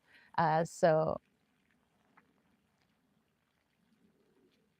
I don't feel like you had any sort of ridicule or anything for what you believed in. It was just a difference, and I guess you could feel that from the rest of society. You could see it changing, and there was a hint of sadness too, because although you knew change is inevitable, it's the I like the way it was when I was young. You know, I like the way it was when I was a kid, when all of us pretty much believed the same things, when we had the same ideals about the way our villages or our little, not really cities, but our communities, the way that we raised our children, the way that we married, the way that we loved, the way that we set up our households. Like there was this nostalgia up for the past, wanting things to be more like the past. And so in your older age, again in 50s, which is not old, but in today's standards, there was this always reflecting on the past and looking at all the new things that were happening and having kind of a rejection towards it. Like even if it was positive, even if some of the things that were happening during this time were very positive, it was the I just reject it because it's not like it was before. It just felt better before. I felt happier. I felt free. I felt like I could count on things because we always did things the same way and we had for thousands of years. Why change them now?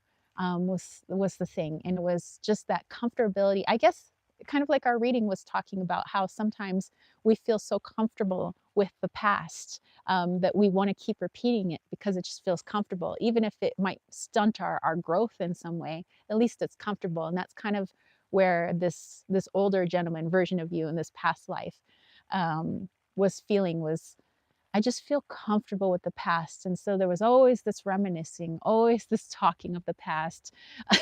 It seemed like you repeated yourself quite a bit. And sometimes people would be like, okay, yeah, we heard that story before.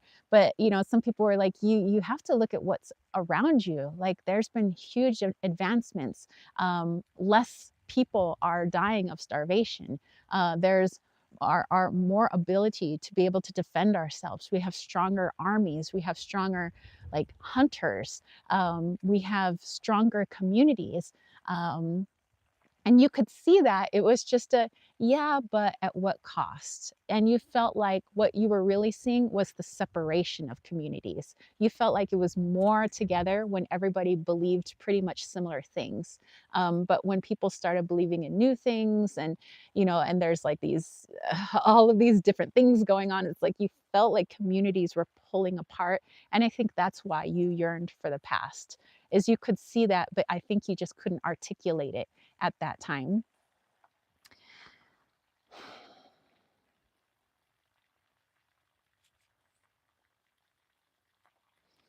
Okay, let's take a look into some of the trauma that you may have incurred during that time.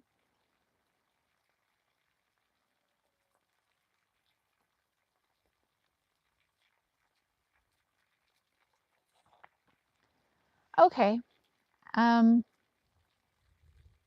as a young boy in that past that you were so reminiscent about, it wasn't all sunshine and rainbows. Obviously, there were things that you wish had never occurred in that past. And there was a lot of physical abuse, especially from the people that you loved. But that was something that was accepted at the time. If a child was out of line, we beat that child. And you beat that child into submission. If a child is trying to think outside the lines, we beat that child until they believe what we believe, until they follow the rules, until they do what we tell them to do. And although you knew that it didn't feel good, um, when you were older, it was we need to stick to those traditions because that's tradition, and you didn't like that people were being softer with their children, or you saw it as softer. Like, well, in my time, my father beat me. I was beat by my uncles. I was hit by my mother. And I turned out just fine. Why aren't we still doing that with our children these days? And although that was just because it was something that was programmed into you. It was a trauma, that was programmed into you, where you felt like because it was happening with a lot of people you knew, that was just accepted. And you felt like since you turned out okay, that must be the way that we should continue beating our kids into submission, because that seems like we always did it that way. Why don't we do it this way? So you were blaming a lot of the world's problems on kids being too soft. Like they have it too soft these days. They weren't raised like I was raised. We were raised tough as nails, and these kids are too soft. And you know what? That sounds very similar to what's happening these days. There's this divide, I would think, with people saying, "Oh, well, um, child abuse is bad, but some of us were just kind of beat as kids, and that's just kind of what happened." And it seems like this happened way back when as well. History tends to repeat itself.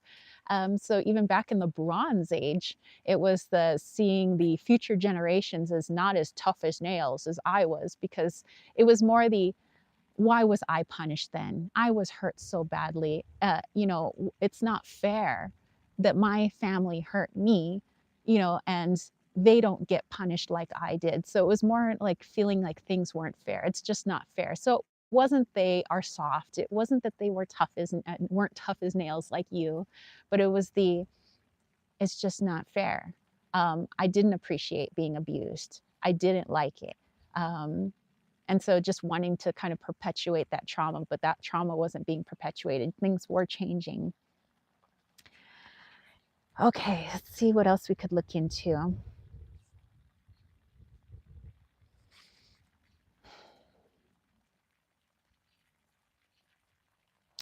I feel like in terms of love, you did have someone that you loved, but just like Romeo and Juliet, you were on opposite ends of the, I guess, cultures, different cultures. And her culture was not your culture. And those two cultures just did not mix. I feel like she was, at least her family, and then they were kind of moving away from that kind of pagan belief system. And so it was not appropriate for someone of a different belief system to, marry. Um, but you two loved each other so much. There was a lot of secret meetings. Um, and a lot of you just begging her, like, just run away with me, like, you can come live in my village, they'll never come looking for you here, like, come on, we could just, be here. And she was saying, well, what about me? You could come live with me, my family, they may not accept you, but I do know friends that would accept you and we can go live with them. She was like, come run away with me. And he was just like, this older gentleman just not wanting. It's like that part confused you. It's like, but my way is so much better. Why wouldn't you want to run away with me to my community? We're where it's at. Like, this is the correct way. And so that was where you guys pretty much differed. And that, I think that's why you guys never really ran away together. You guys never married. You were deeply in love with each other, but it was couldn't understand, like, why would you like that way of life? But she's like, but this is my home, this is how I grew up. Why would I want to throw all of that away? She says, I love them. I don't feel bad about my community. I don't feel bad about my mother and father. She's like, just come run away with me. And he's like, no. So they definitely disagreed on that. But then war broke out. And her family was on one side, not technically her family, but her culture was on one side and your culture was on another. Um, and I don't feel like you guys saw each other after that. Once the war broke out, it was just too much turmoil going on at the time.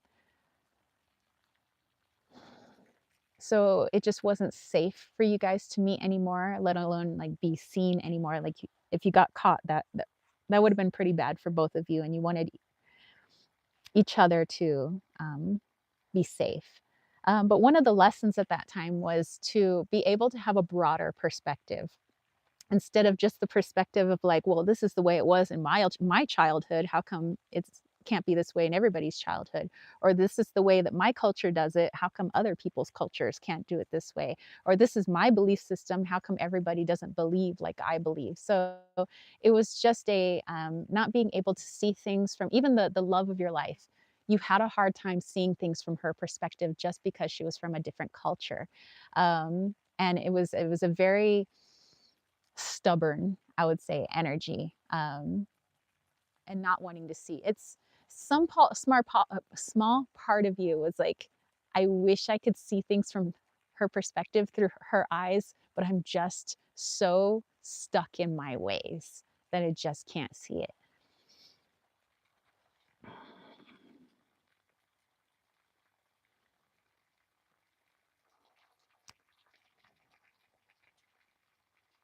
It feels like during this war, that was the time of your passing, actually. And I don't see you fighting in the war, actually. And I don't feel that the woman that you loved, I don't feel that she was hurt in this war, but you were. And again, it was because of that stubborn nature of this older gentleman. Um, there were warnings from your community that you had to relocate just because of the fighting that was going on. And in order to kind of stay out of the bloodshed, everybody kind of, they were starting to like migrate. They were moving their communities. And you were like, no, this is where I grew up. This is my hometown. I am not leaving my hometown. You will not make me change. So it's having a lot of issues with change. And it was like, I'm not going anywhere. I'm staying here. You know, if the fighting comes, they can fight around me. Like, I'm not leaving, you know, kind of energy. And everybody's like, are you crazy? Like, they're coming. If you stay here, you're going to die because that's just what happens in the middle of a battlefield. And they're like, so just come with us. Like, your family, your community, they're all urging you to leave, but you just couldn't leave the past. And so you stayed. And it was just like your family and friends had told you. You were in the middle of a battlefield, and in that middle of a battlefield, you found yourself dead. Nobody was trying to intentionally kill you. It was just you're in the middle of some fighting. Lots of swords, lots of arrows, lots of spears. Um, so, and even then, you refused to move. And at the very end, there was even a soldier. He said, "Move, old man." And you didn't. And he killed you. Very interesting. Strong energy, I will say, very strong energy. Oh my goodness. Okay, whew. All right. JG, thank you so much for allowing me to tap in for you. Okay, so Susie says that Angela is next, and then Dana with the bonus reading. Okay, all right, Angela, let's go. Ooh, okay, that just kind of popped out. I have a little sip of water again. And welcome to all the people coming into the chat. Sorry, I can't read all of your comments right now. Oh, Joaquin, okay. Thank you, thank you. Okay, so let's take a look, Angela. All right, so Angela, I'm getting a feel that this is more like 1950s type energy. So we're going way, way past some of these other past lives. So we're coming more into our modern age. So this is more 1950s, um, taking place in the Middle East, fulfilling the role of a wife at this time. Okay.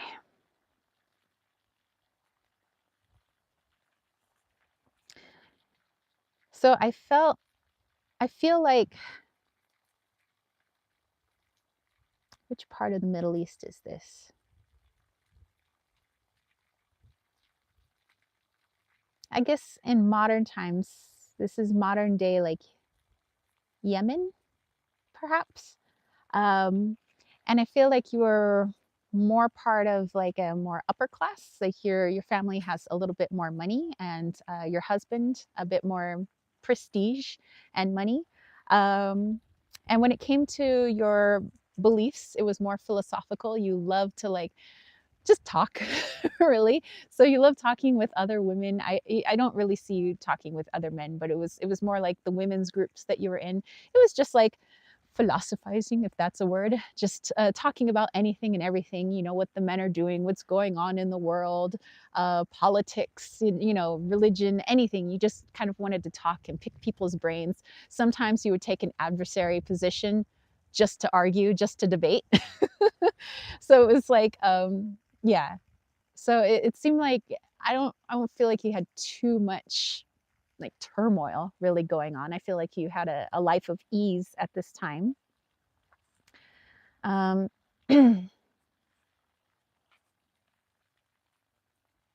until a certain point. Okay. All right. So, okay. This is making all sense. So, you did have this upper class kind of energy. Um, your husband died young-ish, I guess, so to speak. He was in his 40s. Um, but it felt like it was more natural causes, I guess. I don't know. A heart attack at 40 something seems rather young, but it seems like that's when he had his heart attack. But also, he drank a lot. So that may have been a contribution to that. Um, and at the time of his passing, you were pregnant. You had already had one other child. And it seemed like your life got turned upside down once your husband passed away. Um, because I guess you didn't realize it at the time, but I guess according to society, some of the wealth, if it's the woman that's left behind, some of that wealth, I guess, goes to her, but it more goes to her family, and a lot of it goes to the husband. Well, majority of it goes back to the husband's family. Um, and if his family would like to take you in, they could, but they decided not to. So there may have been a rift there. Um, and so you weren't out on the streets. You went back to live with your family, which, it's not like they were poor, they weren't paupers or anything. But you definitely lost a lot of your wealth, your material items, a lot of the things that you loved. And so there was kind of this bit of trauma of like losing everything, which you thought was everything, just because your husband had passed away.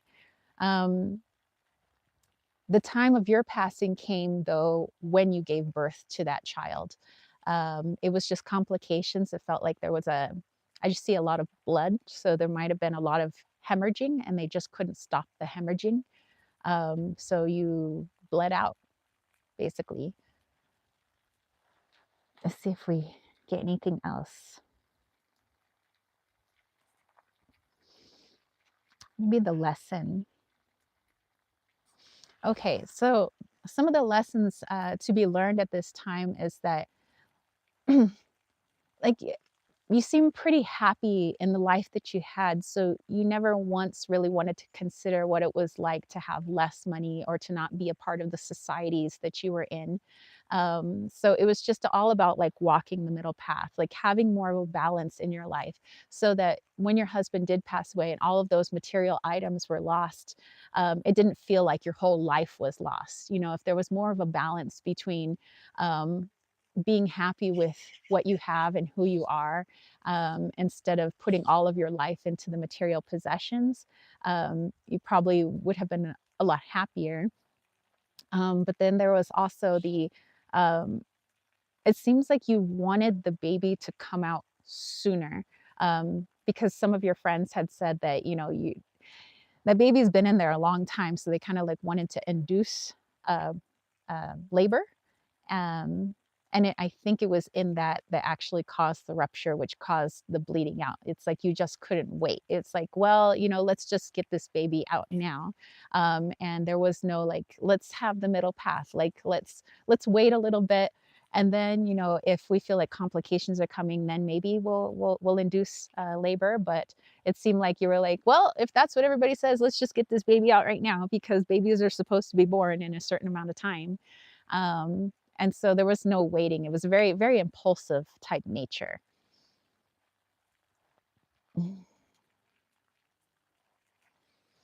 All right. So, Angela, yes, thank you, thank you, thank you. Definitely meditate on that and see if there's anything that might correlate with what's going on in your life right now. Maybe some of the themes, maybe, not exactly those things, but perhaps some of those things. So, thank you, thank you. Um, All right, so thank you to everybody who's gotten readings so far. We have our beautiful Dana with the bonus reading, so very happy to do that. Okay, so we have 1, 2, 3, 4, 5, 6, 7, 8. All right, okay. All right, Dana, let's have a look-ski.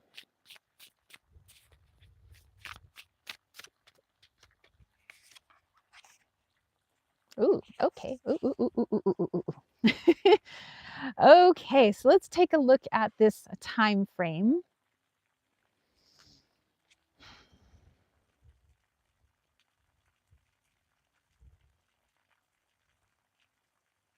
we're going into the 1920s. Okay, so again, this is more of our modern age. So, okay, um, 1920s. All right, so let's take a look at the location. We are in Africa. This seems like, what part of Africa is this? South Africa. 1920s. And very interesting because I remember that there was somebody from South Africa that joined us in the chat today. um, okay. Um, all right. And Joaquin is last with the second card, paid for an extra. Yes, yes, yes. Um, okay.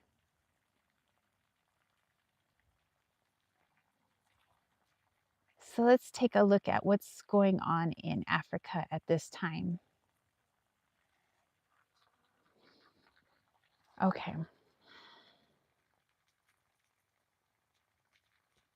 South Africa.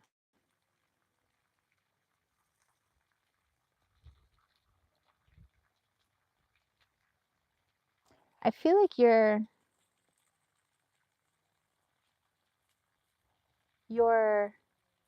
you have blonde hair though. Um, I know that there are English, I believe English and Germans that were in South Africa. But I do see you with the blonde hair and blue eyes. You're not an old man. You're in your 30s. And some of the trauma that you incurred, I feel like your family left you there. Like your family had come to South Africa and it seemed like what was what your family thought was best for you was to put you into a school in South Africa. Um, but I feel like they traveled from a different country, but they felt like your schooling would be better there, that you would grow up to be like a better man, like you would grow up to be a good young man. So there was this feeling of abandonment. So part of that trauma is like being left behind, like not really having mom or dad. I feel like they left you there kind of young, like you're about 6 or 7 when they decided we're going to leave you here to go to school until you become a man and then you can come back home. Like to be a man, you would basically stay there till you're about like 17 years old, maybe a little bit older, and then you were supposed to come back home. So there's this feeling of like being left. I'm being left behind. Like, why would my family leave me?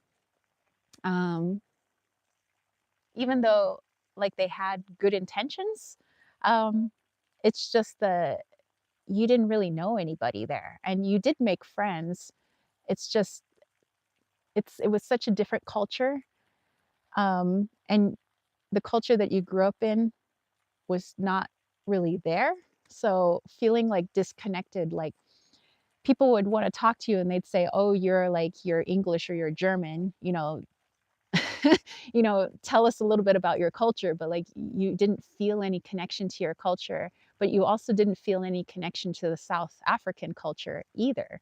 So it was this feeling like of non-identity, of like I don't belong here, but even when I go back home, I'm not going to feel like I belong there either because I barely know my parents anymore. Like I haven't seen them in like a decade. So I don't know them anymore. There was a brother and sister that you were aware were there, but you didn't see them by the time you had left. So they were born much later. So by the time you would go back, um, you had strangers for siblings, and it was this like total disconnection, totally feeling abandoned and disconnected from everything, abandoned by your culture, abandoned by your family, um, and just feeling disconnected. I just feel all kinds of disconnectedness. Um,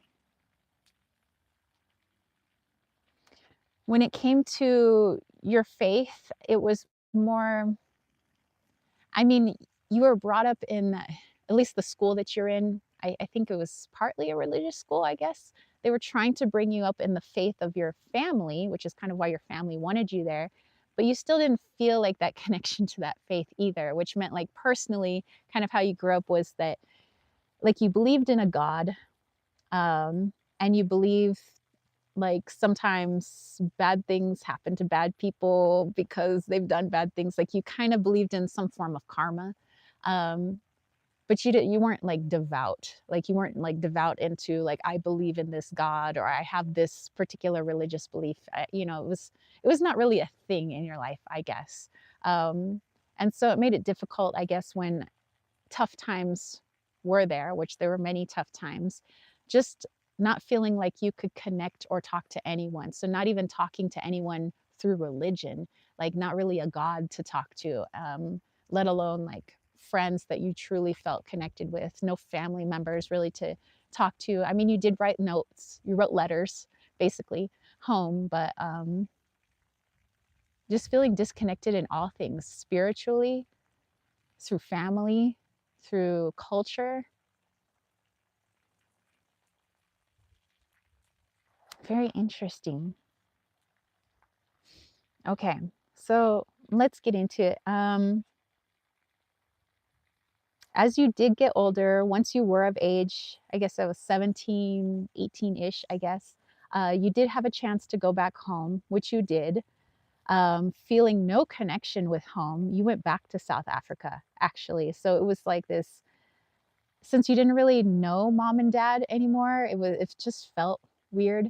Um, those siblings, you had no connection to them, so it was like, yeah, you're my brother, yeah, you're my sister, but I don't, I don't know you. I don't really know you. And you tried to like re-immerse yourself in the culture that you came from, but it seemed like the society, the neighborhood, they didn't really accept you because like you hadn't grown up there. Like your ideals were very South African. And so it was like they didn't know how to, like your beliefs were different. The way you viewed the world was different. So it was like um so you felt very uncomfortable. They felt uncomfortable with you because you didn't grow up as all the other kids, grew up in that country. It's like you don't even know the nursery rhymes that we have in this country. You don't know the like the childhood games that we play in this country. Like some of the sayings that we have in our language, you don't have either. So there was like this total disconnect. So in that, you went back to South Africa. I felt like you did marry a German woman who was also in South Africa um, later. You were a wealthy man. It feels like whatever you did, which had something to do, I'm not sure if there's oil in South Africa, but it feels like oil or something of that industry, which made you, pretty well to do. I'd say, you did well financially. Um, but just again, it seemed like money then and the material items, you were trying to fill some of that like feelings of abandonment, feelings of being left behind, not really feeling connected to anyone. You did eventually get married, like I said, but even then, like with your wife, you could talk to her, but you never really talked to her, if that makes sense. Like you never really shared some of these like feelings of trauma and things like that. It was just a you kept everything to yourself. It was a lot of shoving things down. Um, oh, speaking of shoving things down, it does feel like you ate aplenty. So a lot of those trying to deal with those difficult emotions and those traumas with a lot of your wealth and bringing material items, there was also a wanting to like just eat. So there was a lot of eating um, and trying to fill the belly with what you thought was missing. So it was like filling it with food, it was filling it with parties, it was filling it with, um, at the time, it was like two vehicles, like, whoa, what the heck? You got two cars? But like just filling it with stuff. Um, and to you, it was like you would tell people like, "Oh, like look at me, like I'm so wealthy, so rich." Like, you were like proud of your big belly because it was like I have so much money, I can eat all the food I want. But really what you were trying to do is you were trying to like tell people like I'm really sad. I have no connection. to things, and it was like that was your cry for help, basically, in that. Um, with your wife, however, I do feel like it was very obsessive with her. You did not like her talking to other men. You did not like her even hanging out with male members of her family. Because again, those feelings of abandonment trauma, um, kind of reached over into your relationships. You were always accusing her of cheating. You were always accusing her of doing something behind your back. And although she did not, by the way, she did not cheat on you. She wanted to because she thought you were getting really irritable. She was kind of irritated with you. Um, but yeah, it was this like wanting to cling to it. It's like clinging to your love, like you won't leave me. Everybody, like I felt like my family left me. You will not leave me. So it was very suffocating for her, trying to cling to everyone. When you did have children, it was clinging to them too. You wanted to cling to their love. No one was allowed to leave you ever again.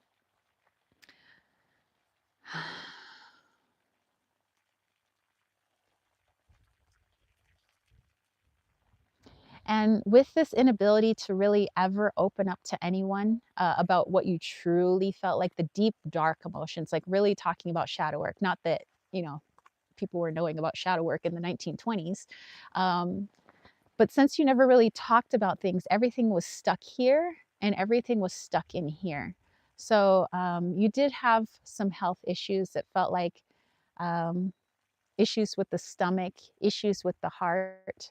Um, but eventually your mind started to leave you. So you did suffer from dementia later in life, and that ended up being the mode of your passing was dementia. Um, and it was a lot of that being your body trying to tell you that it was time to open up and talk. But by then, the dementia had set in because everything was being stuck here, and everything was stuck here. Just not wanting to open up and say, "Hey, I felt abandoned as a kid.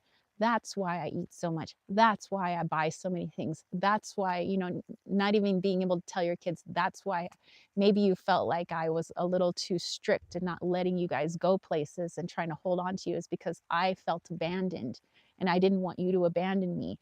Clinging to your wife, I didn't want you to leave me because of my abandonment issues. Like you couldn't say that. So it all just ended up in later stages of dementia.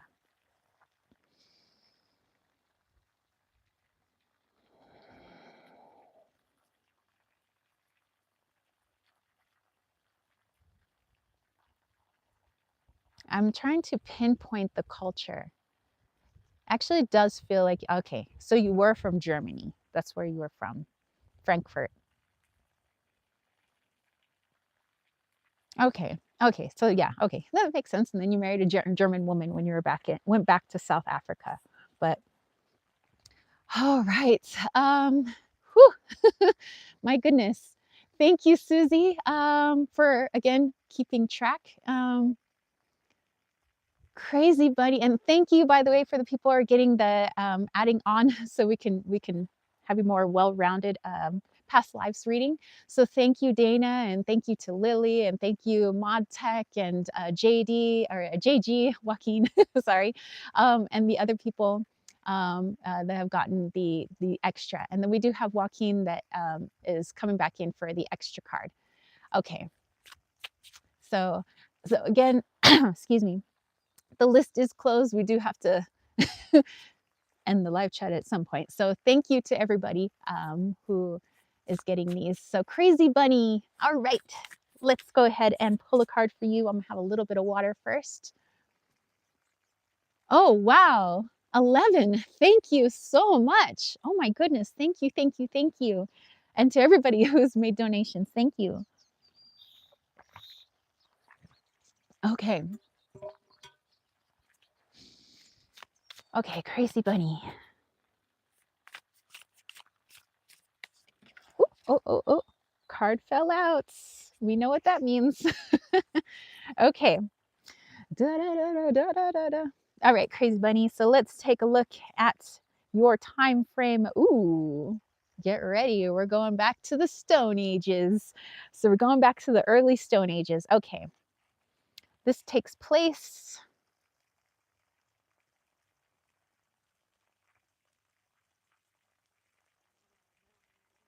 This feels like South America, actually, like the jungles in South America, but this is Stone Age. So we're going way back. Okay. There's a lot of males coming through. This is very interesting. I don't think we've like connected with one female yet, but maybe the females are coming in. So we have another adult male coming in. So this is interesting.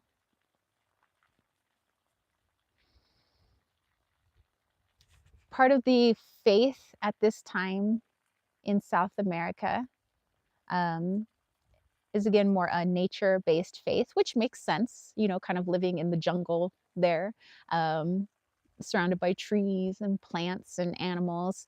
So understanding the energetic connection of all of these beings, which, you know, that may play over into what you believe today in modern times. Um,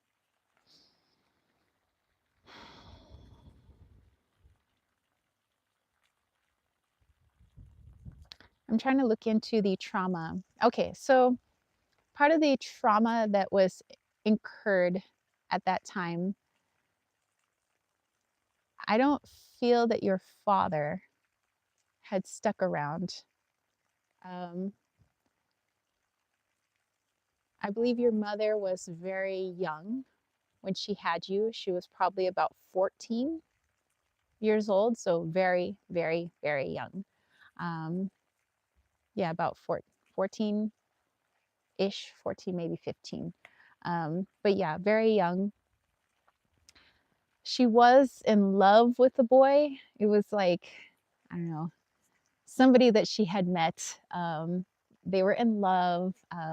They had sex, and you were born. um, the boy did not stick around because, again, he was a young boy too. I'm feeling like he was also about 14 or 15 years old. Um, he just couldn't, you know, his family had moved on. He wasn't ready to be a father. He was not married to, and at the time, um, marriage was kind of mandatory before you had children. And the marriages had to be put together by the families. So families had to agree that, like, my daughter is going to marry your son, and that's just how it is. Sometimes the marriages were arranged. Um, you didn't have arranged marriage yet, but you did marry somebody who your parents agreed on, like, later. Um, but there was always this, like, feeling of being an accident. It seems like your mother told you this quite often. And although her family, I guess, kind of helped raise you, there was this feelings of like being an accident. They kept saying like like like the gods did not favor your birth because like the gods didn't put these two people together. At least that was kind of their belief system. Like your mother and your father, their two families didn't decide to have them married, and you weren't, you know, a part of all of that. So it was, and oftentimes, I guess sometimes children like that were left out, like outdoors to die. But her family, your mother's family, decided to keep you and take you in. But there was always the stigma of like, you don't come from good stock, like, you don't come from a good family because you don't have like mom and dad that were married, basically, when they had you. Like the divine did not put those two together. But that, again, was just the beliefs at the time. Um, so, in that, when you eventually did marry, when your family had put you together with someone else when you came of age, you became very possessive of this girl. Um, and it was just a feeling like you wanted that from your own mother, like to feel possessed, to feel like I was really wanted. So you did not allow this girl to really think for herself or do much for herself. because you were just basically taking out a lot of the traumas onto her.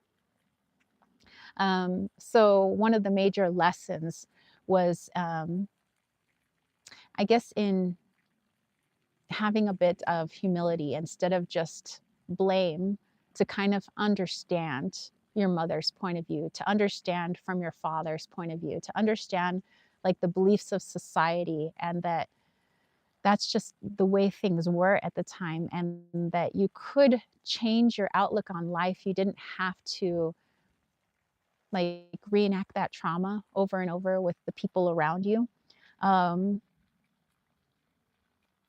I don't feel like you lived to be very old.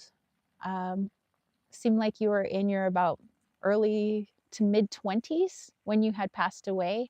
Um, and it was it was an animal attack. It feels more like a panther, and you wanting to prove yourself. You wanted to take down this panther. You were very angry for whatever reason was going on at the time. And it was like, I'm going to take down this panther. It was really, you wanted to take out all your traumas and all your aggressions onto this animal. And the animal ended up taking you. Um, whew, very interesting, a very brief life, but yeah, so it's just this feelings of like being unwanted, feeling like you were an accident. And so it was all this bravado, like always having to show how tough you were. Like, nothing scares me, not even this panther scares me. Feeling very possessive of this woman. Um, so very, very, very, very interesting. So thank you, Crazy Budding, for allowing me to read for you. Cosmic, all right. And then Lily with a bonus. So we'll go in a little bit deeper with Lily's reading. Cosmic, okay.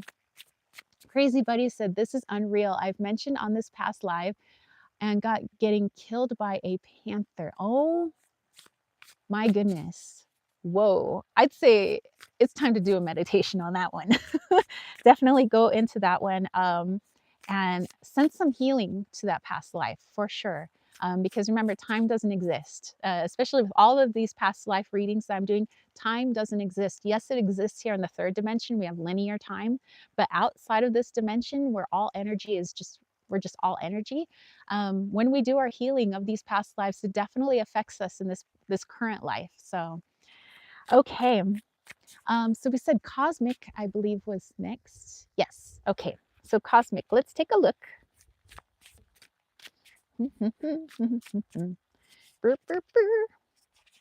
Aha. Aha. Yay. Okay. So cosmic. Oh, hey, how are you? I got nothing. I mean, you can come up here, but I got nothing. It's the squirrel. Okay. So the time frame. Oh, yes.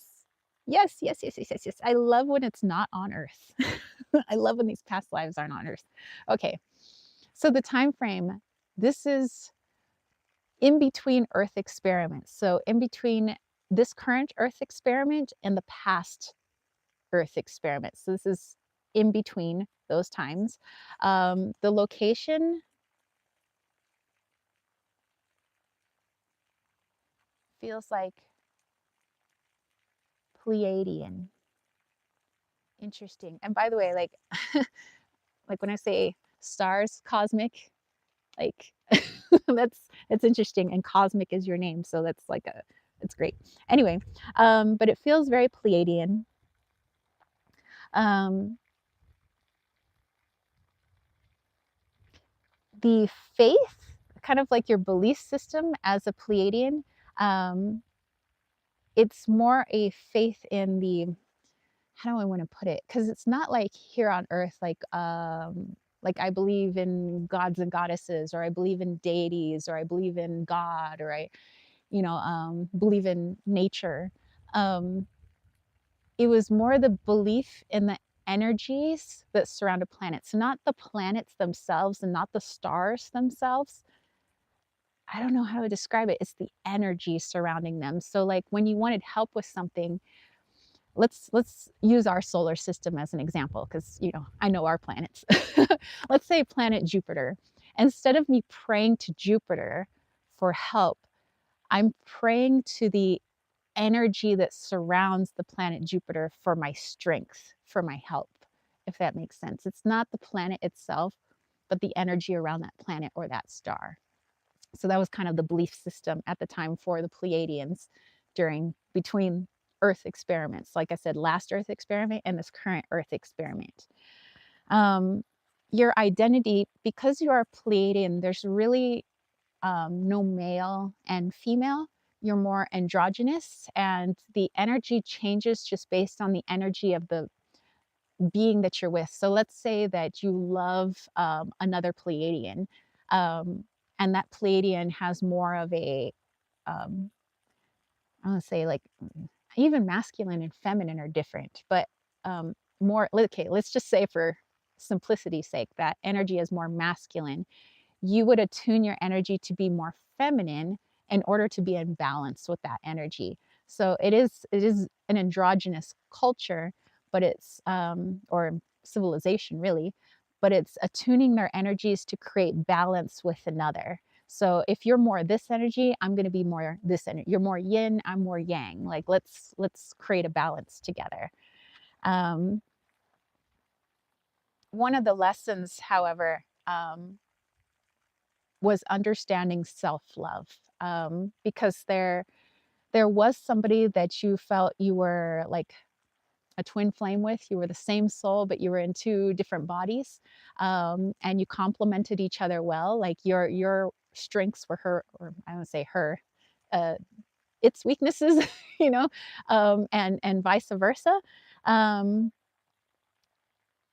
but you had a real trouble loving the self. And because self love was so difficult, it was really hard for you to truly give your love to this person, even though you really, really loved this being and you would have done anything from this being. You adjusted your whole energy to be in union with this being, but it was not having the true understanding that this being is also you. And although you did understand about twin flames, like you guys are an advanced civilization, you have a lot of understanding about things. It's just you didn't quite understand that I have to love myself too, you know, as well as everyone else.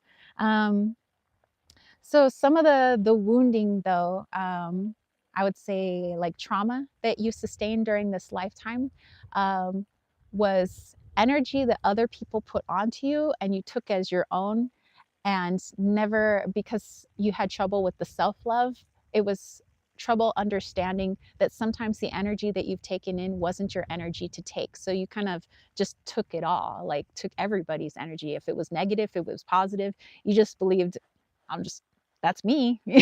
I just take it. And there was no understanding of boundaries really. So that was one lesson to understand, was energetic boundaries, that you had to have boundaries with love. You had to have boundaries with friends. You had to have just boundaries all around. Even in the astral, you had to have boundaries. Um, as far as the passing and death looks a little different when we start getting to like 4D and stuff like that. So it's more just a transition into a new form of energy, but there's no like body really that dies. But you lived out the course of your energetic life, if that makes sense. So you got to go all the way through the life. So there was no like abruptly ending your life. You got to live to old age, basically. So the end of your energetic life before transitioning into a new life form. Okay, let's see if I'm getting anything else. I believe that's it. All right. Thank you so much, Cosmic. Wow. She says, oh, wow, you're amazing, girl. Thank you. Thank you. And again, thank you. I am so grateful for everybody that I am able to read for right now. All right. So we have Lily with a bonus, and then we have Kayla with a bonus. And Kayla is one of our YouTube members. Hey, hey. Cosmic says, yes, definitely really feeling all this. Can't wait to meditate on it. Yes, yes. And if any of you are also like feeling a connection to any of these past lives that we're doing for other people, definitely meditate on that too. See how it connects with you, so we can all help each other. All right, so Lily, let's have a look-ski here.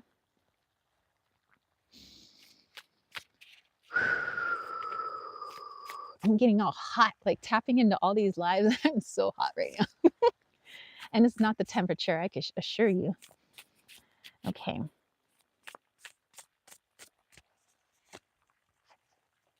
Oh, okay.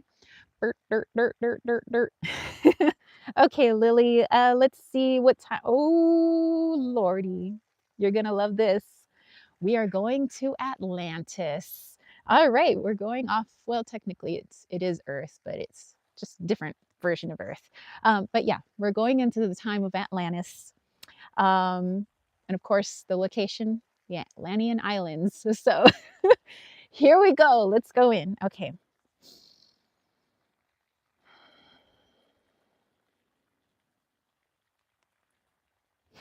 Why can't I get any female energies to come through?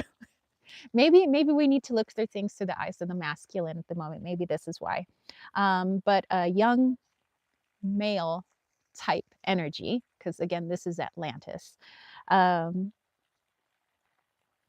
the belief system at the time is polytheistic. So it's a belief in many deities, so to speak.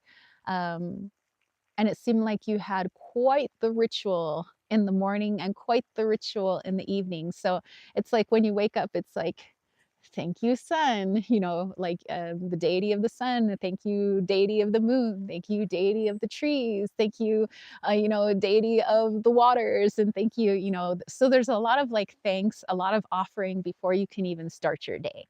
And then there is your day, and then there's like the wrapping up of your day of like, thank you this, and thank you this, and thank you this, and more offerings. Um, I would say you spent more of your time in gratitude and offering than you did in like the regular, I guess, day, like work day. Um,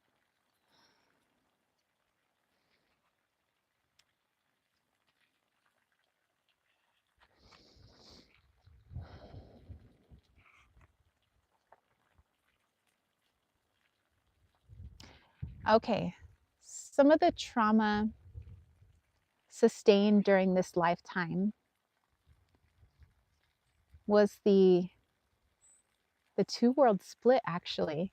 Holy cow. I can't believe that all of these readings are like connected right now, like to this two world split with this giant upheaval in like our collective consciousness.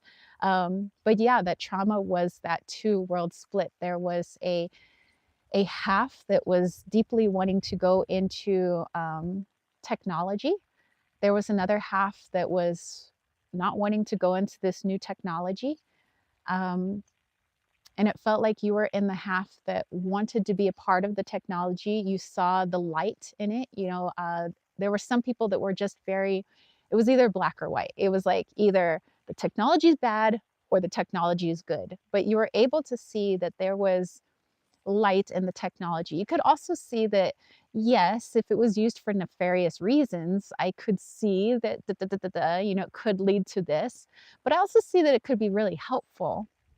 And so you wanted to be able to adapt that technology to like your current life, like what was going on. And so there was this feeling of like persecution from the other half because there was a split right down the middle with your friends, your family. Some of your family was kind of on your side. Some of your other family, basically, it was like, you're not a part of this family anymore. We disown you, which was tough, obviously, just because you're like, but this is my belief. And you tried to tell people, like, but this is what I want to use it for. And look, it could help this, it could do this. And don't we want to advance our society? Like, you were having a really tough time understanding the other side. And in fact, you were blocking out the other side. You're like, this is going to be beneficial, like trust me. And so yeah, there was a lot of this, like my family disowning me, a lot of my friends disowning me, merely because they don't see what I see when it comes to technology. um, so that was definitely a lot of trauma that was incurred in there, because it was feeling kind of alone, I guess. And so, actually, speaking of alone, um, in terms of love, um, you were so, or this past life, I don't say like you personally, but this past life version, this young male wanted to devote his entire life to finding how else we could advance in technology that would help our culture, basically our whole community, ways that it could help. And so there wasn't really a time for loving, really. So I mean, not that there wasn't people that you were interested in. You just decided not to pursue it because you felt like you were wasting time. Like the time is focusing on the advancements of this society, focusing on our keeping us here, longevity of life, being able to prevent, even in their time, there was like a form of, I guess, Alzheimer's or dementia, and that was something that you also wanted to cure, like any diseases, any ailments people had, you wanted to find the cures for, and you felt like that resided in technology. So you kind of basically were just devoting your whole life to this. So you remained celibate, basically. Um, and you were okay with it. You decided that it was a small price to pay to be able to advance so quickly, to be able to help so many people. Um, and with those advancements and with your devotion, it feels like you did have some major breakthroughs, which gained you a lot of notoriety. A lot of people praised you for what you did. Of course, you had your haters as well, but there were a lot of people that praised you for what you did. A lot of that praise started to go to your head.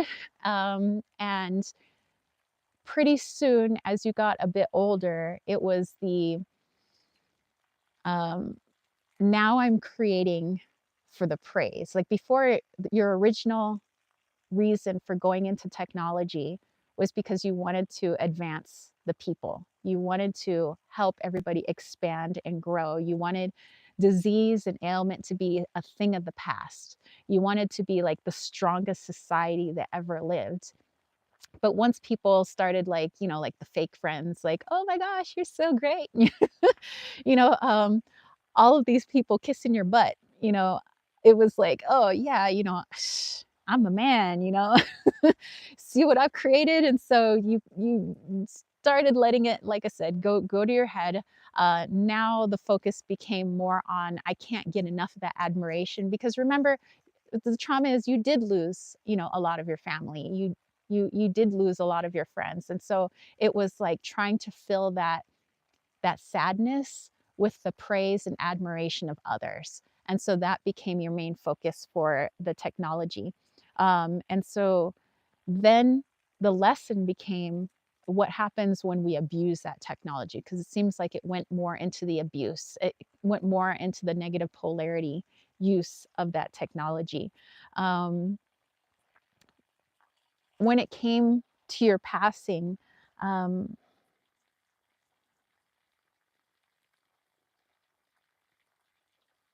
it was an accident, but it was something new that you were trying. It was a different way of like using, how want to put, like, telepathy and telekinesis. So all the teles, basically, all the communications. So like being able to use the mind, but using technology to aid your mind in like communicating with others, in like using that telekinesis, like moving things and creating things. And some people were saying that you were going a little overboard with some of that technology. They were like, like, okay, man, like we have to test this more. And you were like, so like I said, you wanted the praise so much that you were trying to force this technology before it was ready.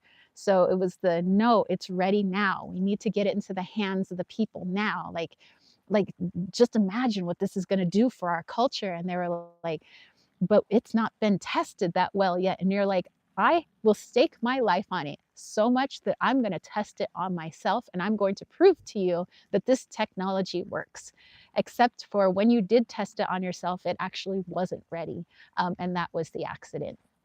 So it ended up something going wrong and messing with the energetic systems of the body. It it just it didn't align well, so it was a whole body shutdown. Is kind of what happened with that.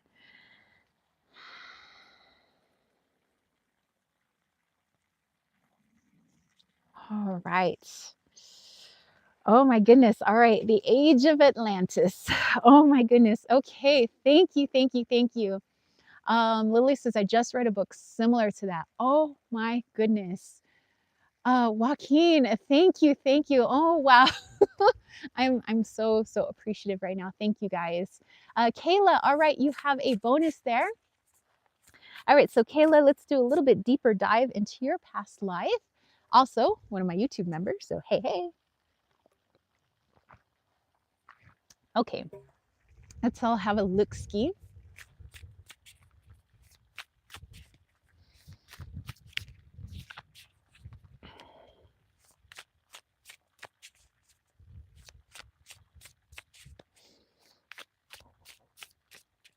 Whoa. I think one of my cards is out of, okay. All right. Okay, Kayla. First, yay. Okay. Let's take a look at the time frame. All right, so we're out of Atlantis and we're now back onto Earth. Well, a different Earth. We're into the early Middle Ages. Oh, I know exactly where we want to be, right? Back to the Middle Ages. Okay, the location being in Southern Europe in the Middle Ages at this time. Okay, so let's take a look at your identity. We have a female. All right. So female energy has come through. Thank you, thank you, thank you. I was like, we need a balance here. We have a lot of masculines. Go. But okay, so we do have female energy coming through. Let's take a look at her. In this particular lifetime, in the Middle Ages, you are the, I don't want to say guru, maybe idol. How do I want to put it?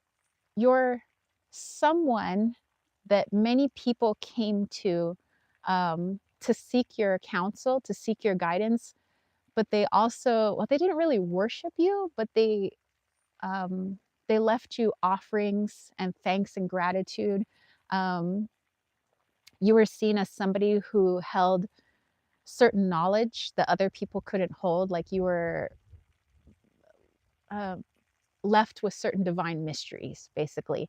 And because you were the holder of these mysteries and nobody else is allowed to have these mysteries, a lot of people came to you for, understanding, like, what is the will of the gods? Like, what is the will of, life at this time? Like, what am I meant to do? Could you please help my family with this? Or, please help to bless that my daughter's birth will go well, things like this, that she will have a healthy baby, things like that. So many people coming to you, seem like it was mostly women, but many people coming to you like, please bless me, please show me your guidance, please foretell my future, basically, to me.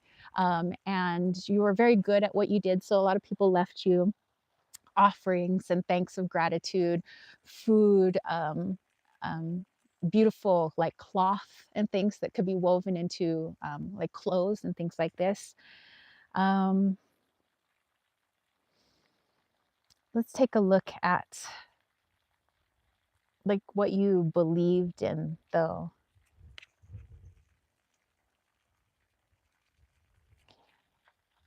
It was like your belief system was that the divine could hold human form, because obviously a lot of people saw you as the divine speaking through you. And so that's why they came to you to seek your counsel.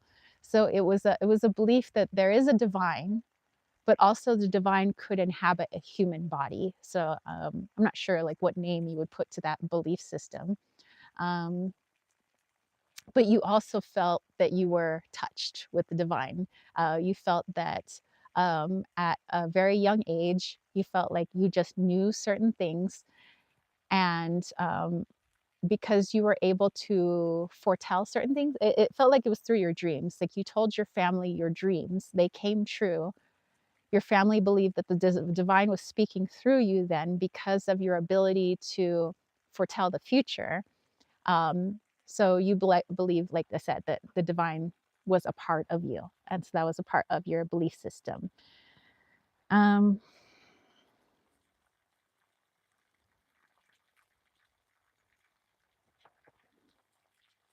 some of the trauma that you sustained, though, during that time was the having difficulty distinguishing a person who has psychic ability and a person who has psychic ability, but they also suffer from mental illness. And it seemed like mental illness was within the family line, but it was on the maternal side. So there was also a fear and doubt within yourself, even though you were very sure and you helped so many people. Like there were so many people. That's why they gave you so many things. Like they gave you like expensive cloth. They gave you food. They gave you um, luxury because you could help them because you truly could.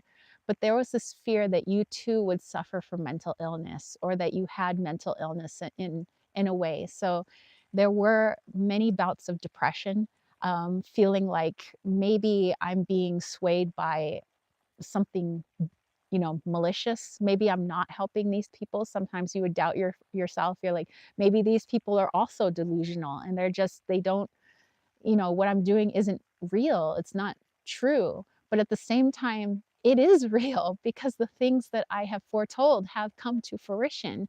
So it was this real battle with the self. Um,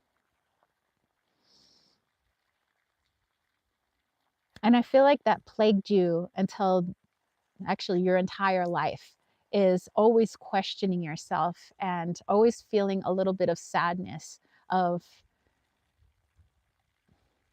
is there something wrong? Because a mental illness at the time, I mean, we were talking the Middle Ages. At the time, there is no help for those with you know mental illness or mental disability or things like that. So you didn't want to feel ostracized. You didn't want to talk about it. You shoved all of that stuff deep down, your fears, all of it. Um, and there was always this questioning of, is that a sign? Is it coming? Is it happening? Like, is it, so much worry about that. Um,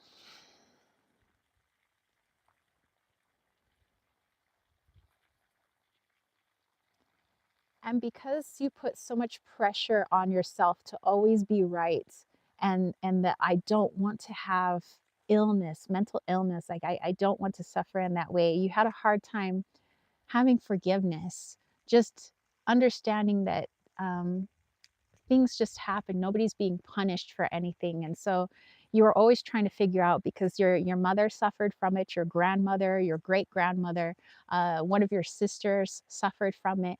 And there was this, we must be punished somehow. And so it was an inability to forgive, and to see that we're not being punished. It's, I guess there wasn't understanding for it. And it was just that it was something that happens and something that could be helped, something that could be healed, both in 3D, although maybe the means weren't there yet, but also things that could be helped in the 4D, which you were very well versed in.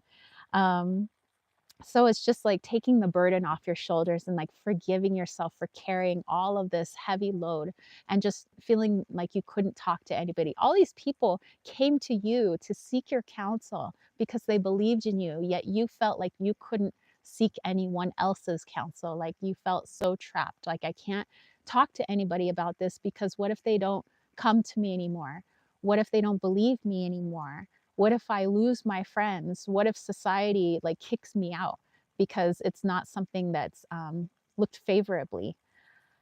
Like, what do I do? So it was a heavy, heavy burden, I think, to carry on your shoulders. And, you may want to see if any of that is connecting with this life. Like, do you take on the burdens of others? Do you take on the responsibility of others? Not saying that mental illness is in the family nowadays, but just that feeling of like I'm carrying the burdens of my family on my shoulders. So you might want to see if any of that is connecting. Um,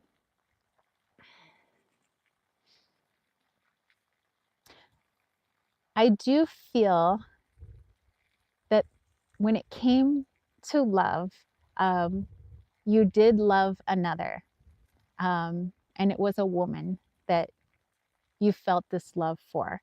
And it was somebody who sought your counsel during her pilgrimages to your town or city, as it had been. And sometimes you guys would just talk, and you loved listening to her. You loved her talking about where she came from. You guys shared many things. Your deepest, darkest fear, though, again, about the mental illness, you did not share with her. You didn't feel like you could tell anybody about that, even this girl that you truly, truly cared for. Um, and so that love, you guys were, I don't think, well, obviously at the time you couldn't really be together. So there was always this kind of separation of like, my love is so far away. Because it would take her a long time to get there. It felt like it was at least a couple of weeks journey for her to reach you. So it's not like I can just like drive over to her house, take my chariot or whatever and go see her. Um, but yeah, so it was almost like an unrequited love of, you know that she loved you. You loved her. You didn't quite say your feelings out loud, but you understood. You understood that you guys had feelings for each other. Um, and it pained you so much to not be able to tell this woman what bothered you so much, that what you felt like was a heaviness, a burden, that darkness within you. You just felt it was so hard, and you wanted to share it with her because you wanted to share yourself completely with her. Um, so it was just a something that just didn't happen during that lifetime. So, whew, because sorry, whoops, I kicked the sorry about that. So because of all of these things that plagued you, by the time you were, I would say, in your mid to late 40s, um, the pressure became too great. Even though there were so many people that loved you, so many people that admired you, would have done anything for you, your family loved you so much.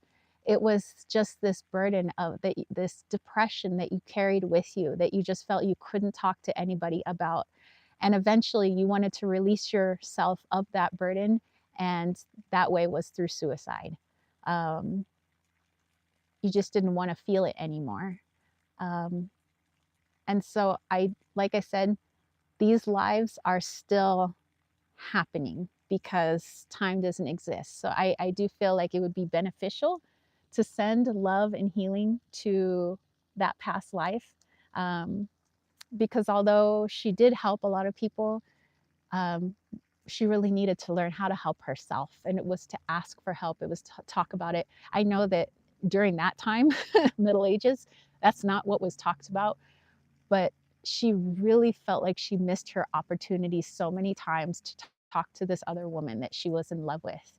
So I feel like you could send her that love now and have that energy of that past life open up and like have her talk finally. That soul went to rest, never having spoken what was truly in their heart and what was truly bothering them. So I say, you could definitely still help her. So, but thank you, Kayla, for allowing me to dive into that life. Whew, um, very deep. Thank you. Um, let's see. Let's go back here. Okay, so Susie said that, okay, Heather is next with bonus. Then we have Jamie, Christy, Delroy, Joaquin, 11 that had two super chats.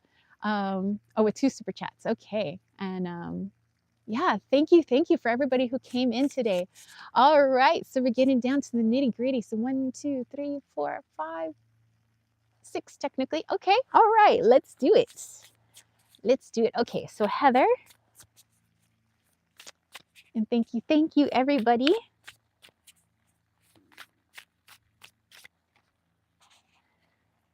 All righty, Heather, let's dive in. Okay, so let's take a look at our time frame. Why are we stuck in the Middle Ages? At least it's the High Middle Ages, I suppose, but still, maybe we need to heal a lot of our tumultuous past, I suppose. Okay, so we're going back to the Middle Ages. We're going to the High Middle Ages, but like I said, still. um, okay, so Heather had a bonus, so we'll dive a little bit deeper, like I said, into this time. High Middle Ages taking place in Eastern Europe. So ooh, here we go. Eastern Europe. All right.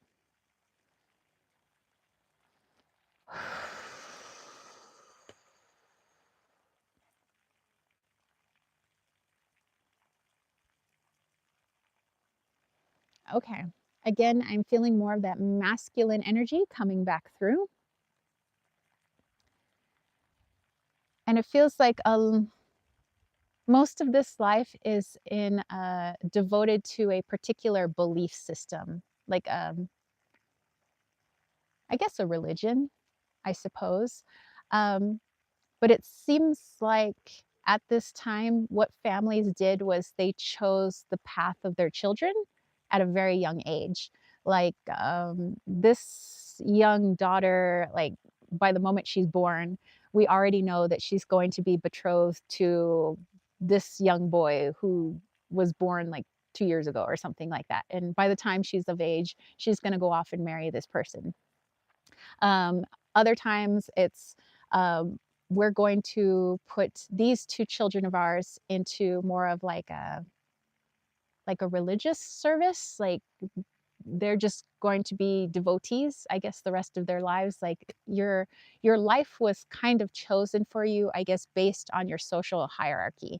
And so you were part of a family where your family had chosen for you to take a life of service. By the time you were about, I don't know, I'd say about 3 or 4 years old, you had kind of gone off. I don't want to say it's a monastery, but it's something very similar, some sort of like religious devotion.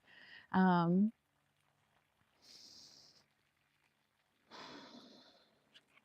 let's take a look into it a little bit more. Um, some of the trauma that was incurred was poverty.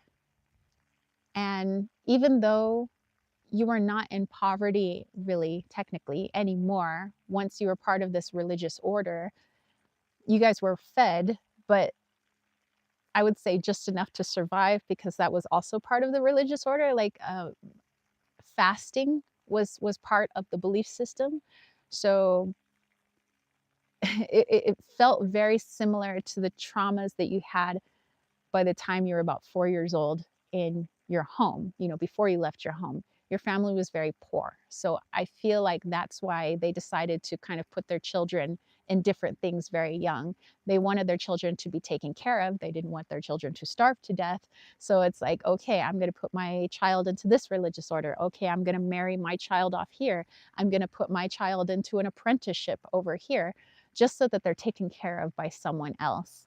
Um, so feeling that and knowing that there wasn't always food on the table, knowing that you had to do without quite a lot, sometimes you were quite cold, and it was a very, very difficult life. And even if you couldn't remember a lot of it, since it happened when you were very young, it still stuck with you as a form of trauma on into this religious order. So this maybe I'll just say monastery. Okay, even though I don't think it's a monastery, we'll just say monastery.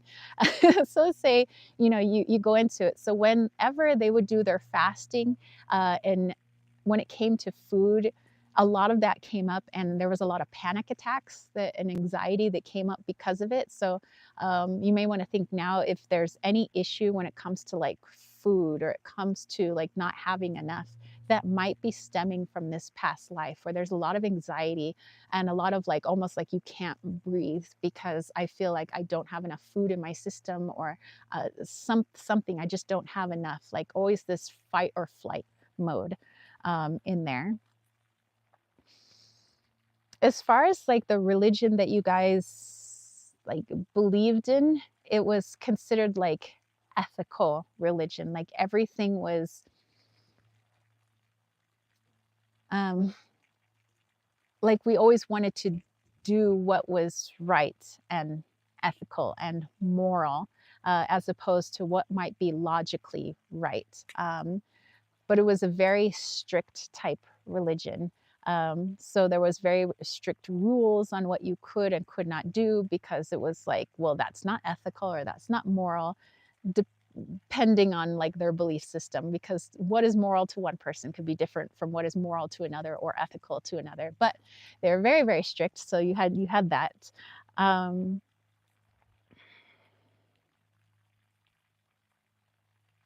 when it came to love, you had to lead a life of celibacy. So you were not allowed to really love another. Your love was to the deity or to the god. Um, but there was that feeling of abandonment, just like we were talking about. I think it was in Dana's reading, but there was also this feeling of abandonment, being abandoned by the family. And even though when you got older, yes, you understood this is what people do when they don't have a lot of money, they give away their children.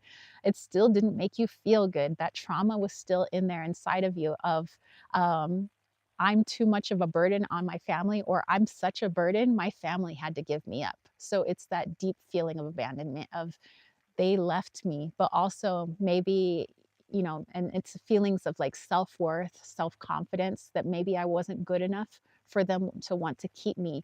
Maybe I didn't help enough for them to want to keep me. And that's a lot for a 3 or 4 year old child to carry on their shoulders. And that did stay with you. It stayed with you on into adulthood, of this lack of self-confidence, lack of self-worth, that I am a burden on people. People just leave me because I'm so burdensome. And so that's something that you prayed deeply for, was like, please forgive me for what I did to my mother and father. Please forgive me. I am such a burden. But no matter how much you prayed, that feeling was still there, because as we know now, that shadow was really never addressed. It was never truly healed. It was asking for something outside the self to heal you for you, of please take my burden away. Please take my depression away. I want to feel worthy and whole, and I just don't feel that. Um,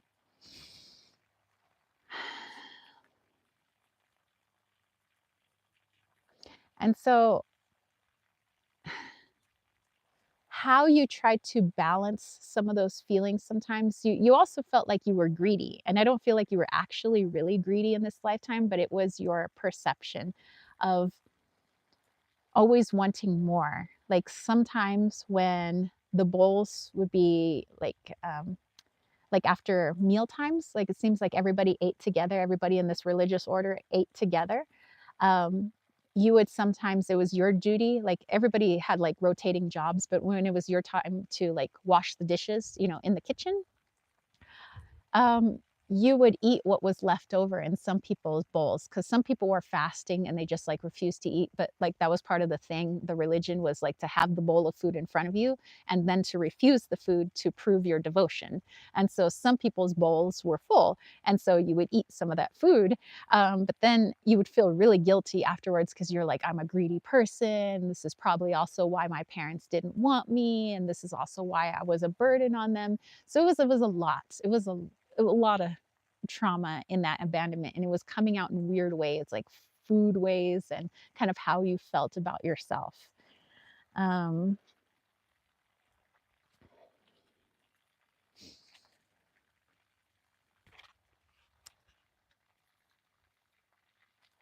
Oh, hey, Lady Miss Squirrel. Let's go into what else we can gain from this life.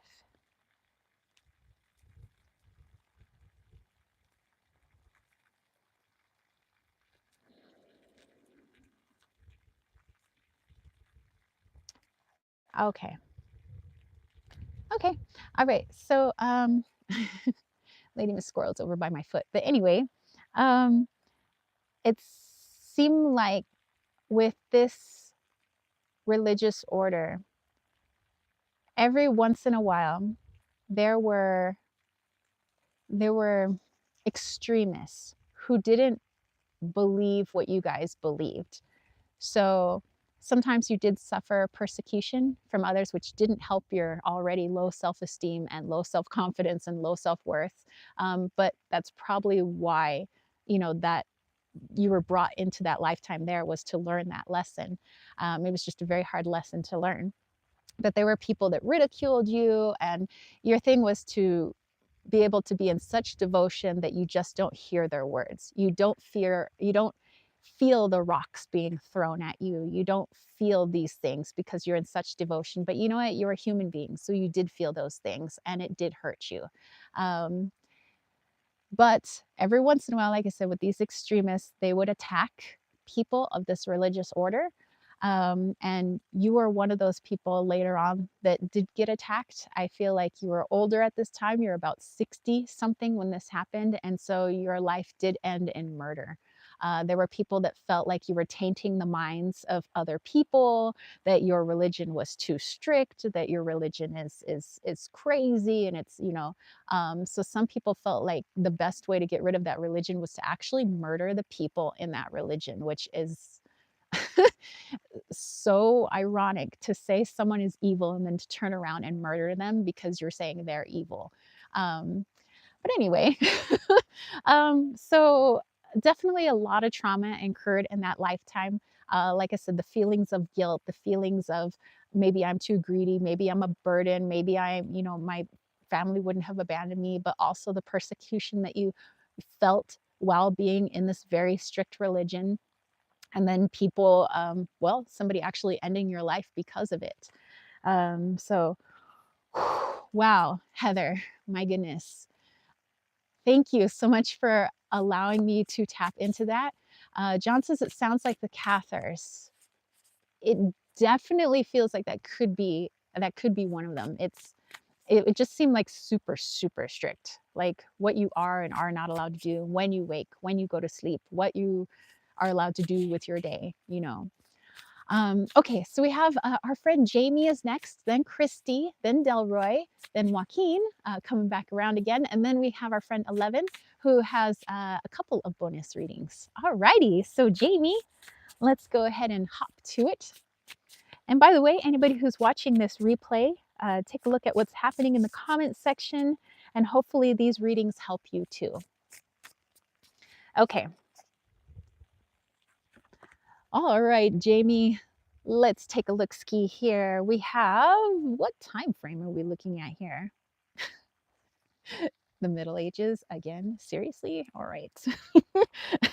I swear to you, like this deck is not all Middle Ages, but okay, we're in the late Middle Ages. Okay then. The location is in India. So we are in India in the late Middle Ages. Okay.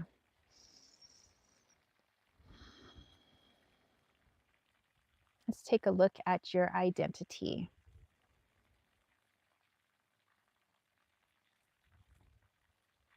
Okay. I'm not sure if India had its caste system like it has today in the late Middle Ages, but it seemed like you were somewhere in the middle. Like you weren't the upper caste, but you also weren't lower caste. It was like you had friends in high places, but you also weren't like the upper caste, but you also weren't in poverty either. So you were, I don't know, you're kind of somewhere in the middle. I guess more akin to like the middle class here in the United States. But it's different. It's much different. Like I would say the middle class would be part of the upper caste in India at this time, but I'd say you're somewhere in the middle. But your identity was a father. I feel like you did well providing for your family. Oh, wow. Okay. I'm getting 7 children, so you had quite a few children. A couple of them were daughters, which you did have married off. It seemed like it was good marriages, meaning that your 2 daughters were in agreement with the men they were meant to marry. Um, Even though they kind of didn't really have a say, but it was good when, even though they don't have a say, that they're happy about it, and it seemed like they were happy about that marriage. So it seemed like it all worked out, even though it was arranged. It seemed like all worked out. That was very important to you. You loved your children deeply. For you, your wife was your best friend. You could confide in her a lot of things, except for one thing, and that one thing was that at the time you had feelings for men. Um, And although you would say that you love your wife, you loved her and that she was a great companion for you. She was, like I said, a really good friend. You really confided in her in a lot of things. You guys had 7 children together.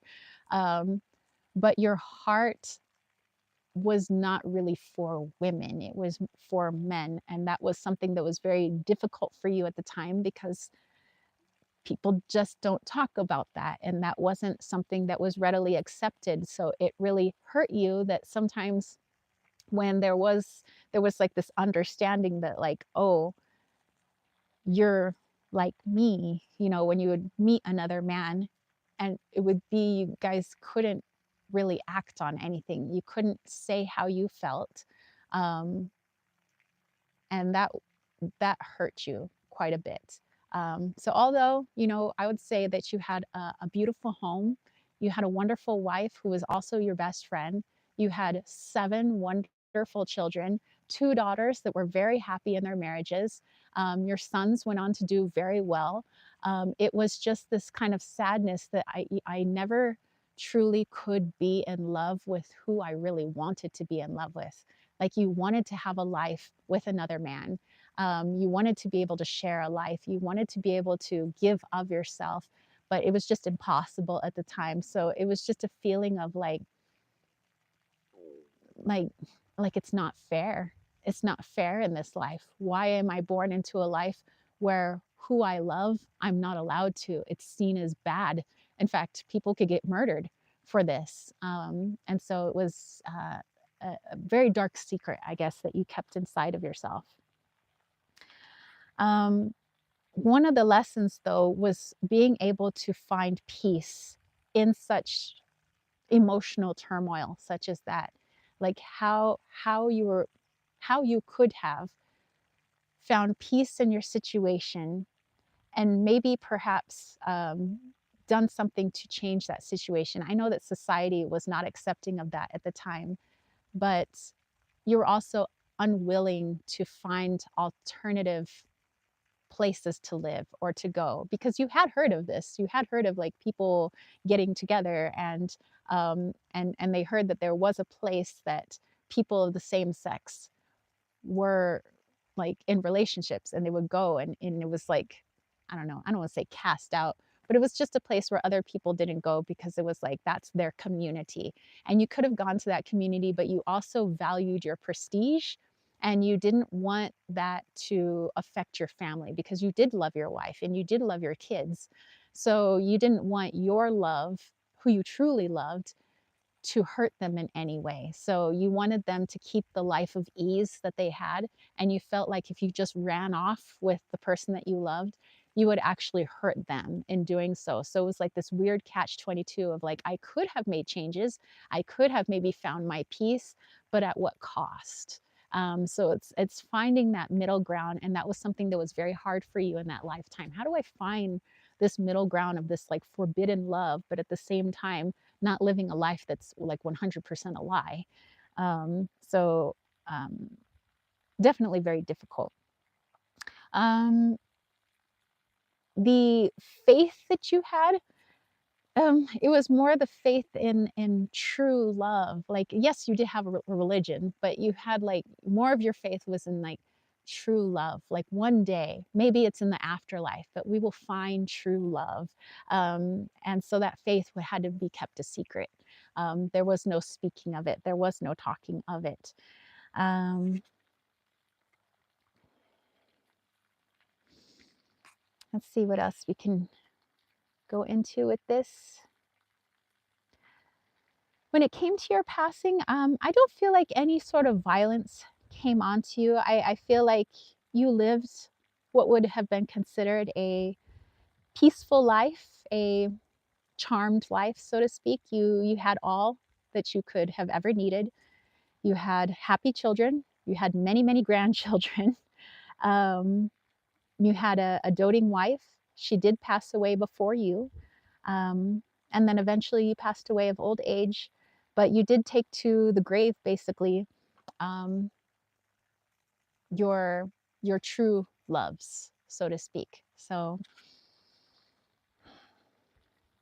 all right. Thank you for allowing me to dive into that. Thank you so much. All right, so we have our friend Christy. Okay, so we have a few more then. So Christy, and then I think there was a few more readings. Whew, and then I think we just we'll go into a guided meditation after that because I don't keep you guys on the on the horn too long here on YouTube.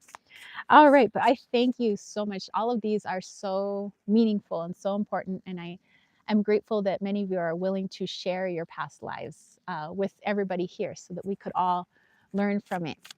Um, okay, so Christy. Let me have a little more drink of water here.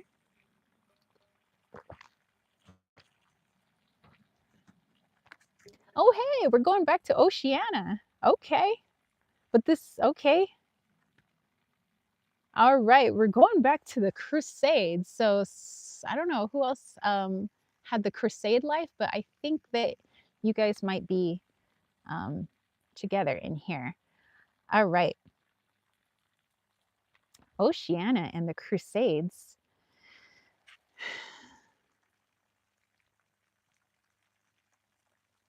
You know what? Perhaps I don't remember who it was that I was reading for the whose past life took place in this time, but I feel like this person's past life knew this person. Like you guys were of the same community. I would say that you guys, yeah, actually knew each other. Like that's that's incredible. Um, okay, all right. Um,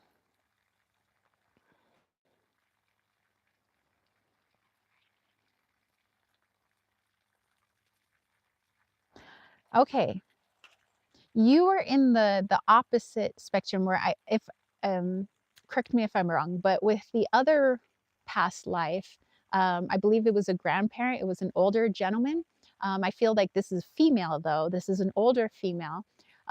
But you guys went two different ways where the older gentleman, I believe, kind of kept his faith to himself because it was not of the prevailing religion that was coming through. So kind of keeping that hidden where you had willingly changed your faith.